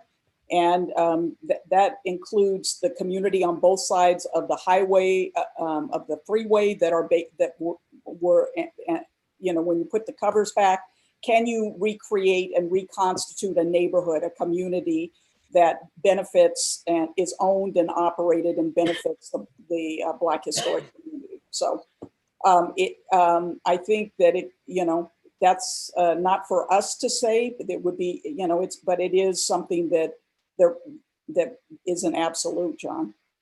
I'll try to answer that a little bit different way. Charles, if you could zoom into the EA reflective concept. Yeah, that's important. As a starting place, and just say, okay, if we started here, could we then go back and fill in the gap and make what we see in scenario 4 or scenario 5? Anything's possible with money, but I think it would be a significantly more complex technical and cost exercise to go fill in to bridge structures that weren't built for that. So that's the first step. Now over to the right is a concept that's more similar to what ODOT and its consultants have presented as the 20% concept. That one has, I think, obviously it's a contiguous cover. So if it went forward, you wouldn't be going back in to build more cover, but you would be limited to the constraints of whatever it's built for is what it's going to be built for. And so if you said, oh, well, we'd really like, taller buildings on it, you wouldn't be able to, I'm not sure what you could do to go back and retrofit that for taller buildings. So part of why this assessment is important at this stage in the process is it is important to understand what is it that you build today that is going to last 100 years, because the changes become fairly costly. The peripheral properties, the properties around the cover, those obviously have the greatest level of flexibility in terms of what you can decide to do now and then what you could decide to do years down the road. And those are the properties shown in the lighter pink. Does that give you, does that answer your question, John? Yes and no. The whole idea was to focus on the covers. Now we're unpacking the potential, the full potential of what those covers could be, So the question that I'm having, if the greater potential, somewhere in this conversation, we discussed time restraints, right? In this, so that if we began to unpack this, that it would delay the project more. Is that still the conversation on the table? Charles, you want to answer that? Yes. Or Kate, yeah. Either one. Or Kate White, do you want to field that one? I'll follow up. Yeah, so what we're taking a close look at is, as you know, there's already this project is already environmentally cleared. And I don't think anybody really wants to reopen, except the anti-freeway people. No, Yeah. but none of the rest of us want to reopen the environmental in any way. We want to really, keep things moving on time, on budget. And so what we're looking for is design solutions that minimize any additional environmental review. And so um, what we have concluded so far is with any of these scenarios, it wouldn't mean doing a whole nother environmental assessment. It wouldn't be opening that all up again. But there would have to be some additional technical studies to demonstrate that the impacts are equal or less than, or maybe even there's some mitigation that's beneficial, more beneficial to the community.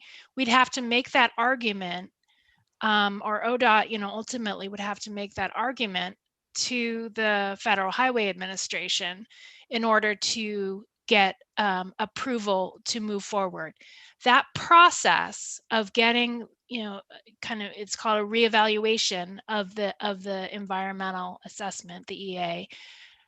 We're looking at, for some of the scenarios 4 and 5, it would be an additional 6 to 18 month process. We're estimating, to be able to get that, those approvals, get those technical studies done that would be required.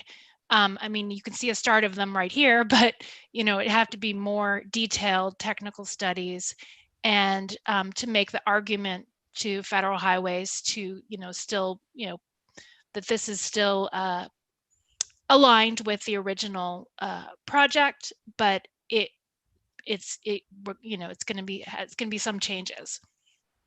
Okay, does the 20%, will that require any similar kind of reevaluation? No, right now it doesn't require that revaluation, and so that there's no current delay to that. Thanks, Megan. So I have a question. I asked it a couple weeks ago, and I don't know that I ever really got an answer. Who's going to own the new land, all of this land that's being created on the covers? Is it going to belong to ODOT? I see pink over where there's currently stuff there that's now being included. Who's going to own that? So our assumptions have been that land over ODOT's right-of-way would need to stay in ODOT ownership. They could, however, offer a long-term lease, like a 99-year lease to an organization, which would effectively be the same as ownership. And that could be that this entity or commission, whatever we want to call it, has a responsibility as a steward, and they could build and own buildings that would be in their control and ownership with the Black-led leadership, and make sure that those buildings and facilities are in community use. Or it could be that some other organization, they delegate some other organization to be the steward of a piece of land. And I think it would be our recommendation that is leased at a low or zero cost rate, since the intent is that we're delivering something to the community, not providing something for them to buy. The land that Gina described that's in pink, that is dirt, not built over ODOT's right away. And so as it gets put back into, once ODOT is done using it for temporary purposes, that could be owned by, again, this organization that we've described, or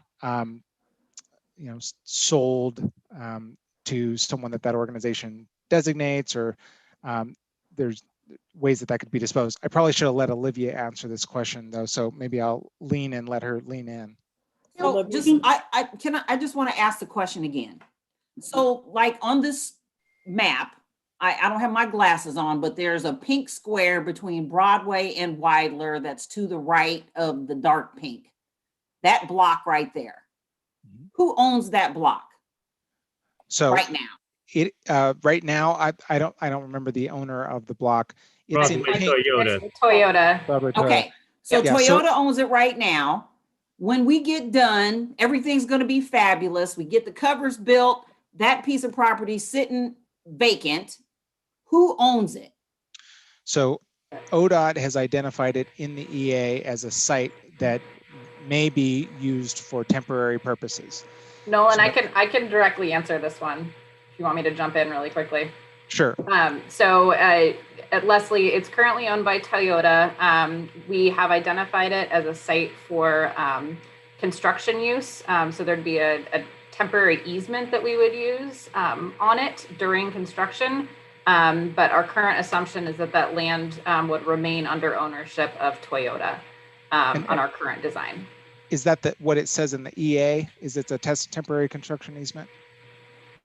That's what it is. It's environmentally cleared for use, and our 20% design assumes that it's a temporary construction easement. Well, that means that's not part of whatever we build, that Toyota has the decision about what happens with that property, not this commission, CDC, or whatever. And to be clear, Leslie, that's just for that lot. There are other locations that would be purchased by ODOT and then would be surplus property. So I don't know who's running the screen, but the 20% design would show that distinction. So again, I'm going to ask for us to use the same language. And so in the various pictures, it's shown that that's going to be part of the acreage that is going to come under the control potentially of this group. And if that's not actually what may happen, that we'd have to work out a deal with Toyota for that property. I'm not sure why it would be included in the discussion. So I can answer that very directly. So we may have made a mistake. We have someone checking on it now, but our understanding was that it was designated not as a temporary construction use in the EA. So if we've made that mistake, I apologize. But if it were to be a permanent taking, our goal was to look at it as we have looked at the other permanent takings. That's why it's in pink, is that we think that's we thought that's what it said in the EA.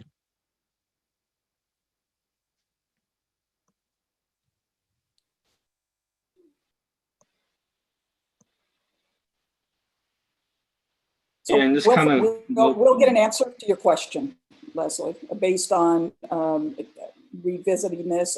Megan's giving you an answer based on her, understanding of what her document says or what the EA says, and we'll go back and look at it, because when we looked at it, I think that the interpretation we had of how it was written was it could or could not be used, and that it could or could not be included long-term, and that ODOT just made a choice, as they did over on the other side, to not acquire it as part of their design.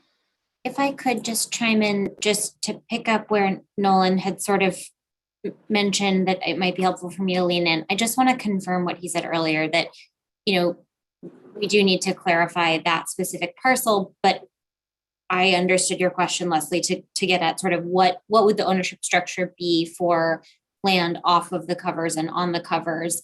And just want to clarify that, as Nolan said, the intent would be for, any land that ODOT took ownership of or permanent use of during the construction period to be turned over to this community entity or a community entity for ownership, or to a public partner who then could entrust it to the community entity for ownership.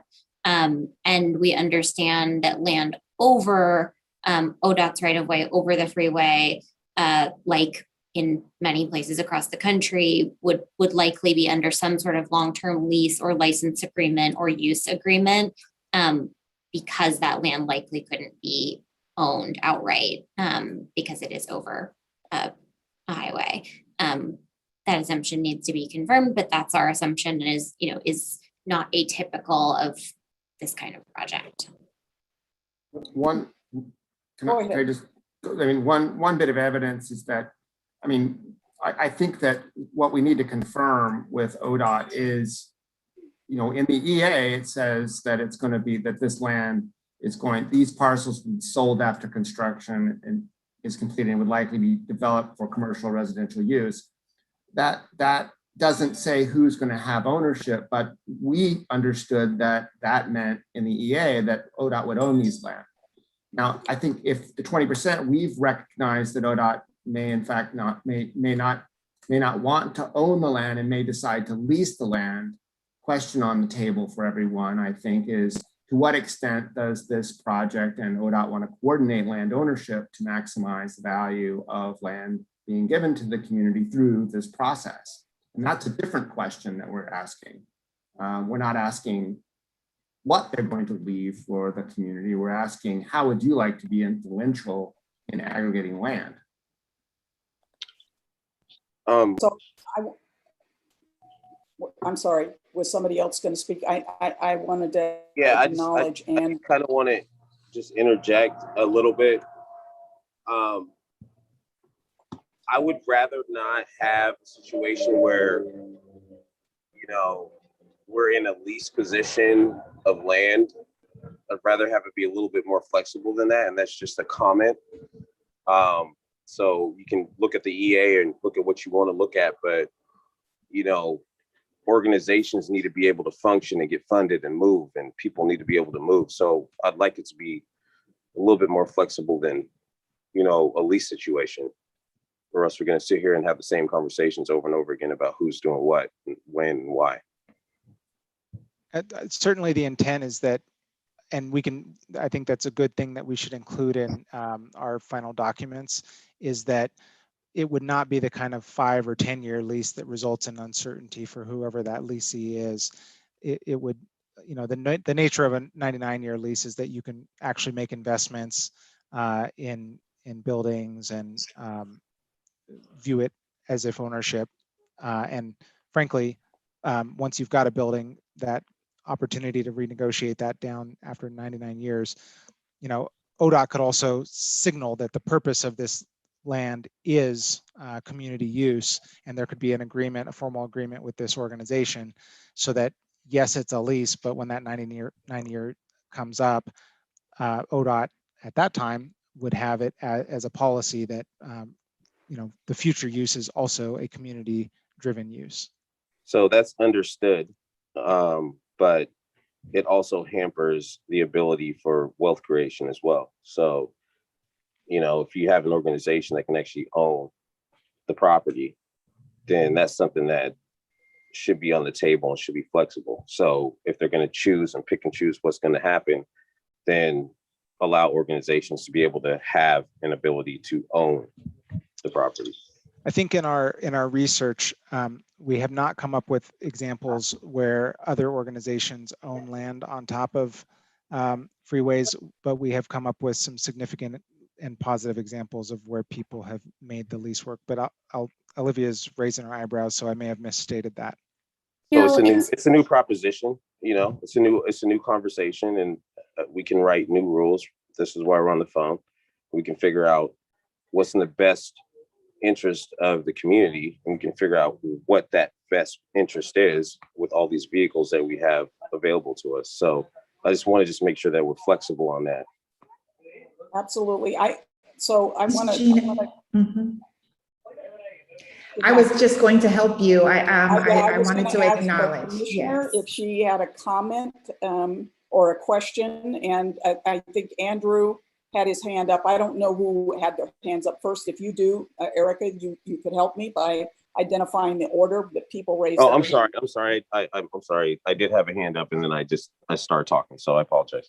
No worries. I saw Mr. Washington actually had his hand up first, and then Mr. Campbell, and then Commissioner Hardesty. Thank you very much. I hear a lot of assumption. I've been listening, and maybe if perhaps. I hear a lot of that. But I'm just curious, how does the lack of ownership build Black wealth, number one? Okay. I mean, and leases, I'd agree that leases, 99-year leases can go to this, but that was never the way this was sold. This was never mentioned as perhaps ODOT still owning the land and leasing it out. The way this cover reality has been sold to the community is that it is the bridging reality to community building generational wealth for the Black community. And now I'm hearing that ODOT is still going to have ownership of any of the property that this cover things, and we're going through this whole exercise, getting to a place to where the reality of this is we're not going to ever own this property, and then even some of the adjoining pieces. So I'm just curious as to, are we just doing an exercise here, or are we actually getting to something to where we can actually talk about ownership? So I just want to quickly respond, and then I want to acknowledge, Erica, did you say Andrew was next and then Commissioner Hardesty? Was that the right order? Yes, ma'am. Okay, so I'd like to just quickly say that there are a lot of affordable housing, both ownership and rental models. Leslie could probably talk to this, that are on 99-year leases. It's a function of the legal agreement that's set up with the entity that owns the land. And you can create ownership like in condominiums, and there are ways to create ownership for businesses, for family in terms of affordable housing, as long as part of the agreement is that 99-year lease will be continuously renewed, under whatever conditions are decided up front. And it does provide wealth creation depending on the model. So I think it's important. All of this stuff needs to be further explored. That would be part of what would need to happen with the group that's exploring this. But it's not that these things, that what we're presenting is impossible. So I'd like to get Andrew's comments, and then I'd like to get Commissioner Hardesty's, because we're trying to move towards having at least take a blush of how people are feeling about some of the different scenarios. So Andrew, please. Yeah, so I remember just continuing to mention a few weeks ago at the last one is like, I hope that with these diagrams and things that the more detail of the right-of-way ownership is there. On the past few PowerPoints, they're with mentioning that, purchase of private property maybe may happen because of whatever scenario people choose or ODOT choose, but the conversation of the right-of-way ownership is huge. And I truly hope that ODOT and other committees continue to communicate with us and be transparent on the details on who's have the right-of-way. The scenarios didn't give no detail on private property, public property, who owns what right-of-way. Just talking about, the configurations and things, but we really want to talk about health and wealth in Black cohesion in a sustainable way. You need to discuss the right-of-way. So hopefully on the next PowerPoint or something more detailed of those details of a right-of-way is there, because then that can help clarify all of our questions, because we have a visual of what's what. Because I really don't know who has the right-of-way in that area currently. I don't know what ODOT currently owns. I don't know what City of Portland owns. Also I hope that y'all will share the zoning within that area too. Y'all mentioned about the zoning could look different in certain areas, but that communication haven't been transparent with us. So for more owner, we really need more Black ownership in this area, and there is a way for the Black community to own that right away, but please continue to keep us in these conversations. So that's just really my comment, because right away it's very huge. I know that's the transportation term of ownership, and I'm just going to continue to push and add to that. So thank you, Andrew. We'll take that to heart, and I would like to let Commissioner ask her question, make her comment, and then we'll take one more, which is Srinivas after that, and then we'd like to poll people. Just, this is a preliminary poll. You're not voting. You're trying to provide some insight about the things that are most important to you. But Commissioner, please. Well, first, I just want to thank you so much for the invitation. This has been a very interesting conversation. I finally put my hand up when I heard that ODOT was gonna acquire land for construction. Then they may sell it or they may do something else with it. So I just want to be clear, ODOT can't sell city land. And so there feels like a real disconnect right now. And if I remember correctly, this group is really focused on the Rose Quarter improvement, right? And then there's the Urbana Vision that has this bigger vision about potential bigger development as we move into the future. And I also understand the desire to create Black wealth generation opportunities in that process. I think people are asking really good questions like who will own this land? And ODOT may own whatever they build over the freeway, and that would have to be a conversation. But I would not assume that ODOT that would take land temporarily to do construction, I would not let them sell it afterwards because it's not their land. They get it for temporary easement to do the construction. But so I think we need more information about that from ODOT in writing, because if they're telling people they're going to sell City of Portland land, we're going to have some issues. Thank you, Commissioner. Appreciate your comment. Glad to have you in the room again.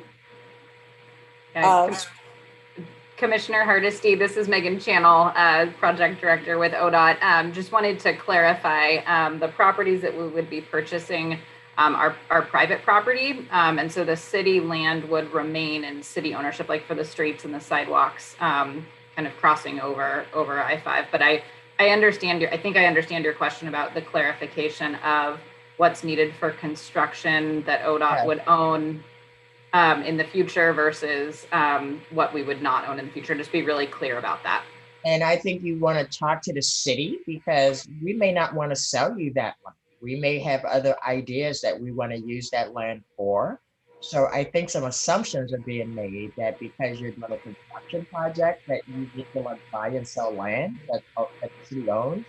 So I just want to be clear about that. I think because the Urbana Vision isn't fully worked out yet, right? And the financial pieces aren't in place. We know that's going to be a while in coming. And so, ODOT, I just want to put you on notice today. Please don't sell our land without talking to Roy. You can't sell our land without talking to us. But B, let's make sure that we're in agreement and we're not actually making promises that are inappropriate and can't be kept. Yeah, absolutely. You're right, Commissioner Hardesty. The land that we would be selling currently is not city land, but for any city land that would be part of the conversation, we'll definitely be in communication with you.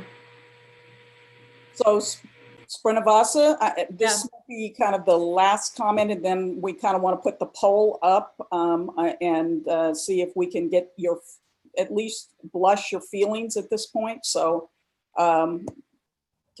Yep. Gianna, I think my question is actually for you. I want to make sure I understand and follow the conversation around what you were suggesting or the project was suggesting around leasing the land. So I guess it's a two-part question. Can you clarify for me the land that would be on these highway covers?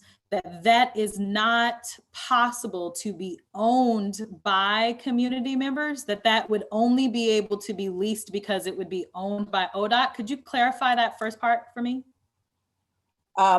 Yes, and I might ask Leslie to talk about their model because they're doing home ownership, you know, on land that the city owns and leases for 99 years. And the units are being sold to homeowners and, you know, basically, so this is possible. But the land, it's usually a land trust situation. So that land, you can create a land trust and, you know, the city may own that land, but you can sell the things that are built on it. It happens in private development as well, all the time.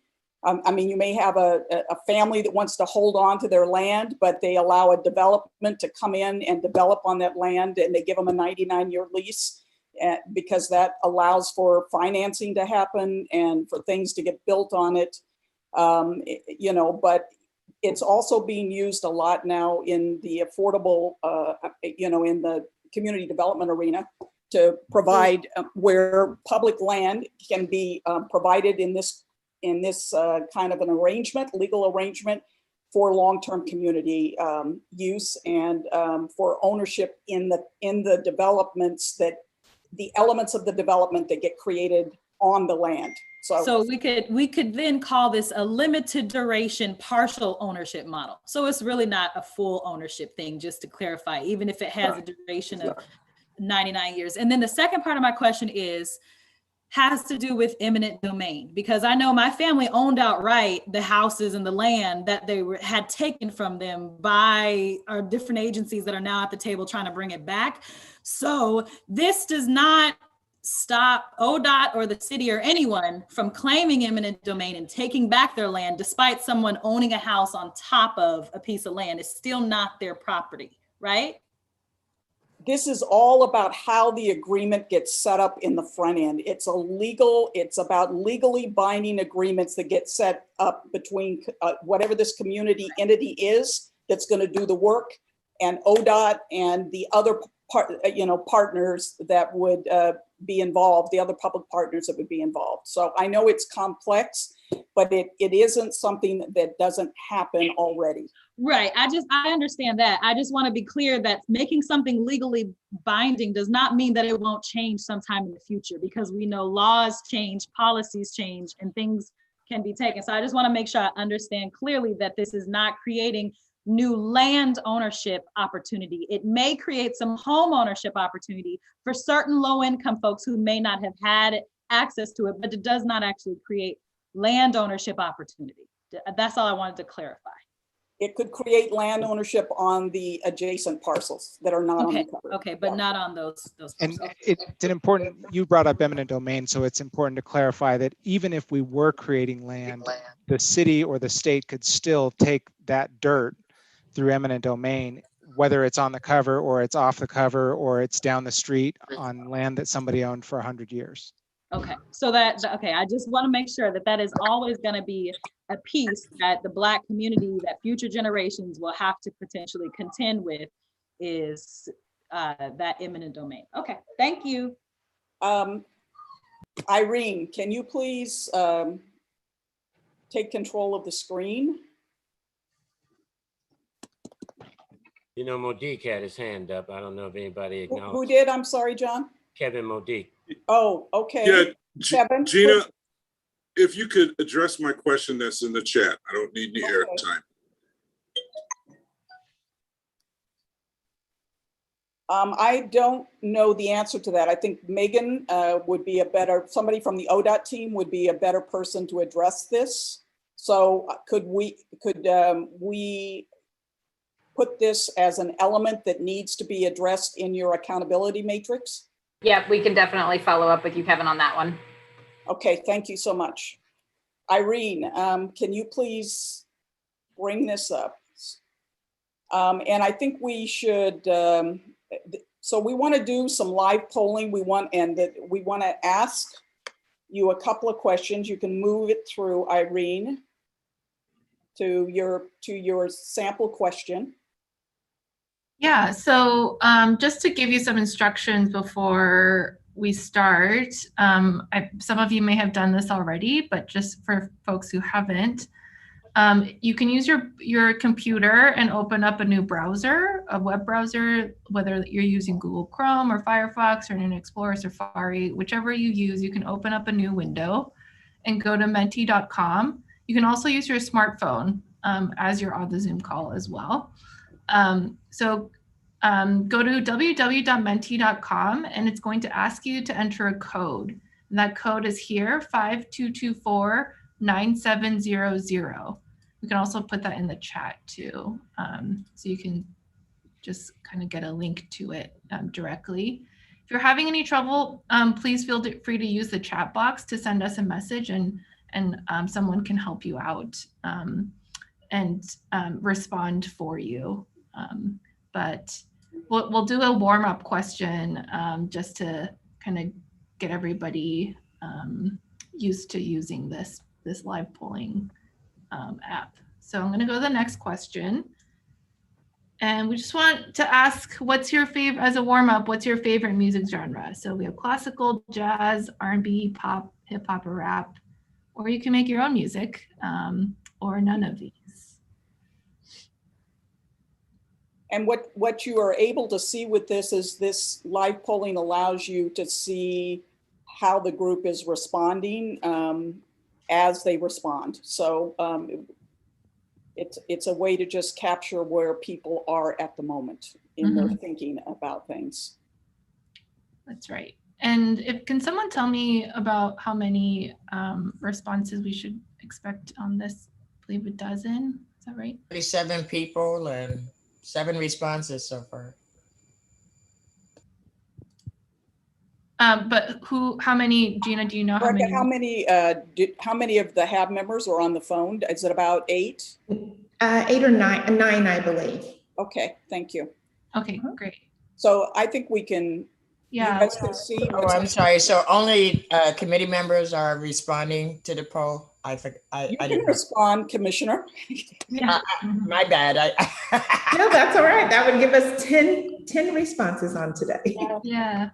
So I'm just asking so I know when to move on to the next question. So it looks like we have kind of critical mass here. Yep, let's go to the first question, please. So the first question is, do you support the creation of a new government entity to ensure the highway cover development meets the Black Historic Albina community's goals? And this entity would be led by Black community representatives, be independent of ODOT and RQIP advisory committees, and be charged with creating a strategic development plan for the highway cover land and remnant parcels, including overseeing future development of the land, and also be responsible for long-term ownership and management of development on the highway cover land and remnant parcels. So it looks like folks are able to respond here, which is great. Again, if you have any issues, feel free to use the chat box.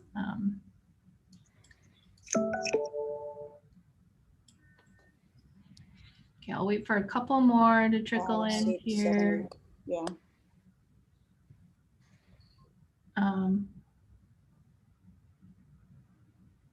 We'll wait maybe another couple seconds for folks to chime in. Here we go. Okay, so pretty evenly distributed throughout, kind of strongly support to strongly do not support. Right.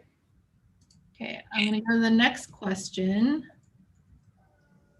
So we'd like you to rank each of the scenarios that we just covered in terms of how well it maximizes community benefits and provides restorative justice to the Black Historic Albina community. So what you'll be doing is ranking each of the concepts, including the hybrid ones, from least to most.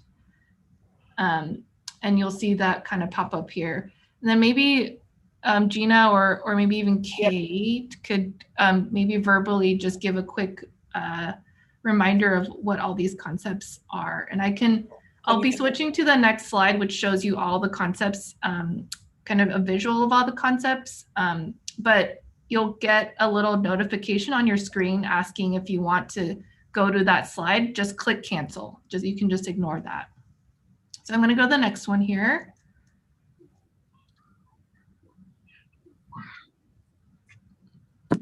So Gina or Kate, do you want to give a quick kind of verbal You just want to talk about the key differentiators between the hybrids and you know, and each of the progressive concepts quickly. Can you do that? Yeah, I can. Okay. So Flint and Broadway concept 1 leaves the ramps mostly in place. Again, they are being rebuilt. We also extend Flint and Hancock. Concept 4, center on the cover, merges Flint and Vancouver, opens up a large parcel in the center and moves the ramps to the south. Concept 5, restore the grid, also moves the ramps to the south, but leaves the grid streets, Flint and Hancock, similar to the concept 1. Hybrid 1 is a Flint and Vancouver merge, leaving the ramps similar to concept 1 and the 20%. Hybrid 2 moves the southbound off-ramp with the Flint Vancouver merge and leaves the northbound on-ramp. Hybrid 3 leaves the Flint and Hancock connections, but moves the southbound off-ramp and on-ramp. I hope that's clear. And what I would say is related to the question that came up about the Toyota block, it would come out of all of them, so it really doesn't play into the discussion. They would all be reduced, but their relativity would be similar. So if don't let that, you know, essentially color what you're, you know, where you feel that the highway cover, how the composition needs to be composed to provide the greatest value to community, to the Black community, and the most restorative justice. So what we'd like you to do is go to those scales and just slide them where they fall on the scale for you, where each one of these concepts, so you're ranking all 6 of them about where they fall for you. And then Irene will show you the end result as you basically are polling. So, yeah, so we'll wait for a couple more to come in here. I have 7 folks who've responded. We'll wait for about 2 or 3 more to come in. But basically what this data is showing is sort of this wavy kind of light colored background is basically showing the distribution of votes of how folks are voting. And then the numbers in the circles are showing the average of all of those votes. So maybe we'll wait for one or two more here the next couple seconds.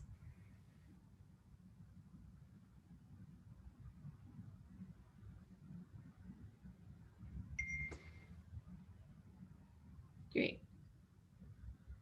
So it looks like concept 4 is the most sort of favorable. Again, this is not really confirming any votes or anything like that, just getting a sense of how everyone is landing among all of these different concepts. This is really about what your reaction is based on the information you've seen and understood. And it, you know, it won't be your final ability to comment on or make recommendations to ESC. So I just want to reassure everybody of that. So we pretty much have everybody's vote. Yeah, we have 9 folks. So yeah, we might be missing one or two folks, but. Okay, we'll wait 1 more minute, and then I think what we're going to do is I just want to go back and we'll just speak to next steps. And I know that Erica, you guys have a couple of wrap up things to do as well. Mm-hmm.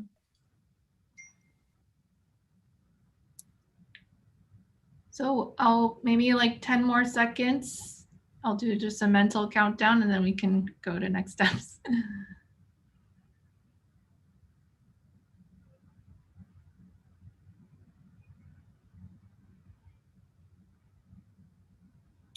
I think that's okay. Good. Yeah. All right. Thanks everybody for participating.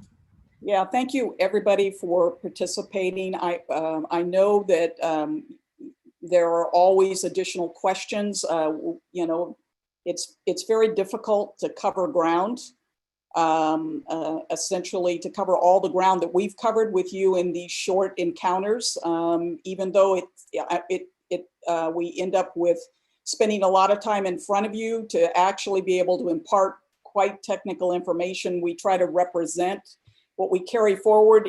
We keep carrying forward because the technical work is suggesting that all of the things that we're carrying forward we see a pathway to their viability, and just trying to make sure that we hear from you what is important and what you feel serves the interests of the Black historic community. So our next steps are we have community workshops this Thursday and Friday. And then we will be doing this same workshop with the Executive Steering Committee next week. So they get the same information that you've seen. And then we'll be working with both of the committees moving towards a final ESC's final consideration of what they want their cover recommendation to be, or what components it ought to have on June 28th. That's when the ESC will actually be deliberating this. All of this information that we've gathered about how the community feels will be shared with them, and they will do with it what they want. It will be their decision. We don't have a thumb on the scale. We are merely essentially compiling the information and the responses and the feedback from the community and providing it to the Executive Steering Committee for their consideration and for the development of their recommendation. Charles or Nolan, is there anything else we need to share at this point? And then I'll turn it back to Erica to close out. Yeah, I just wanted to direct everyone. There was a conversation earlier about why we had included the Broadway, Toyota Broadway block. And so I've inserted into the chat a link to the environmental assessment, bottom of page 49 and the top of page 51. Describe that block as a likely acquisition and one that would be, I'll just read the language here, likely developed for commercial, residential, and mixed use after being sold after construction. So not a right answer or a wrong answer to that, but just a helpful reference to how that ended up in our drawings. All right. HAAB members, thank you so much for all that you're doing. Thank you for your service, your work.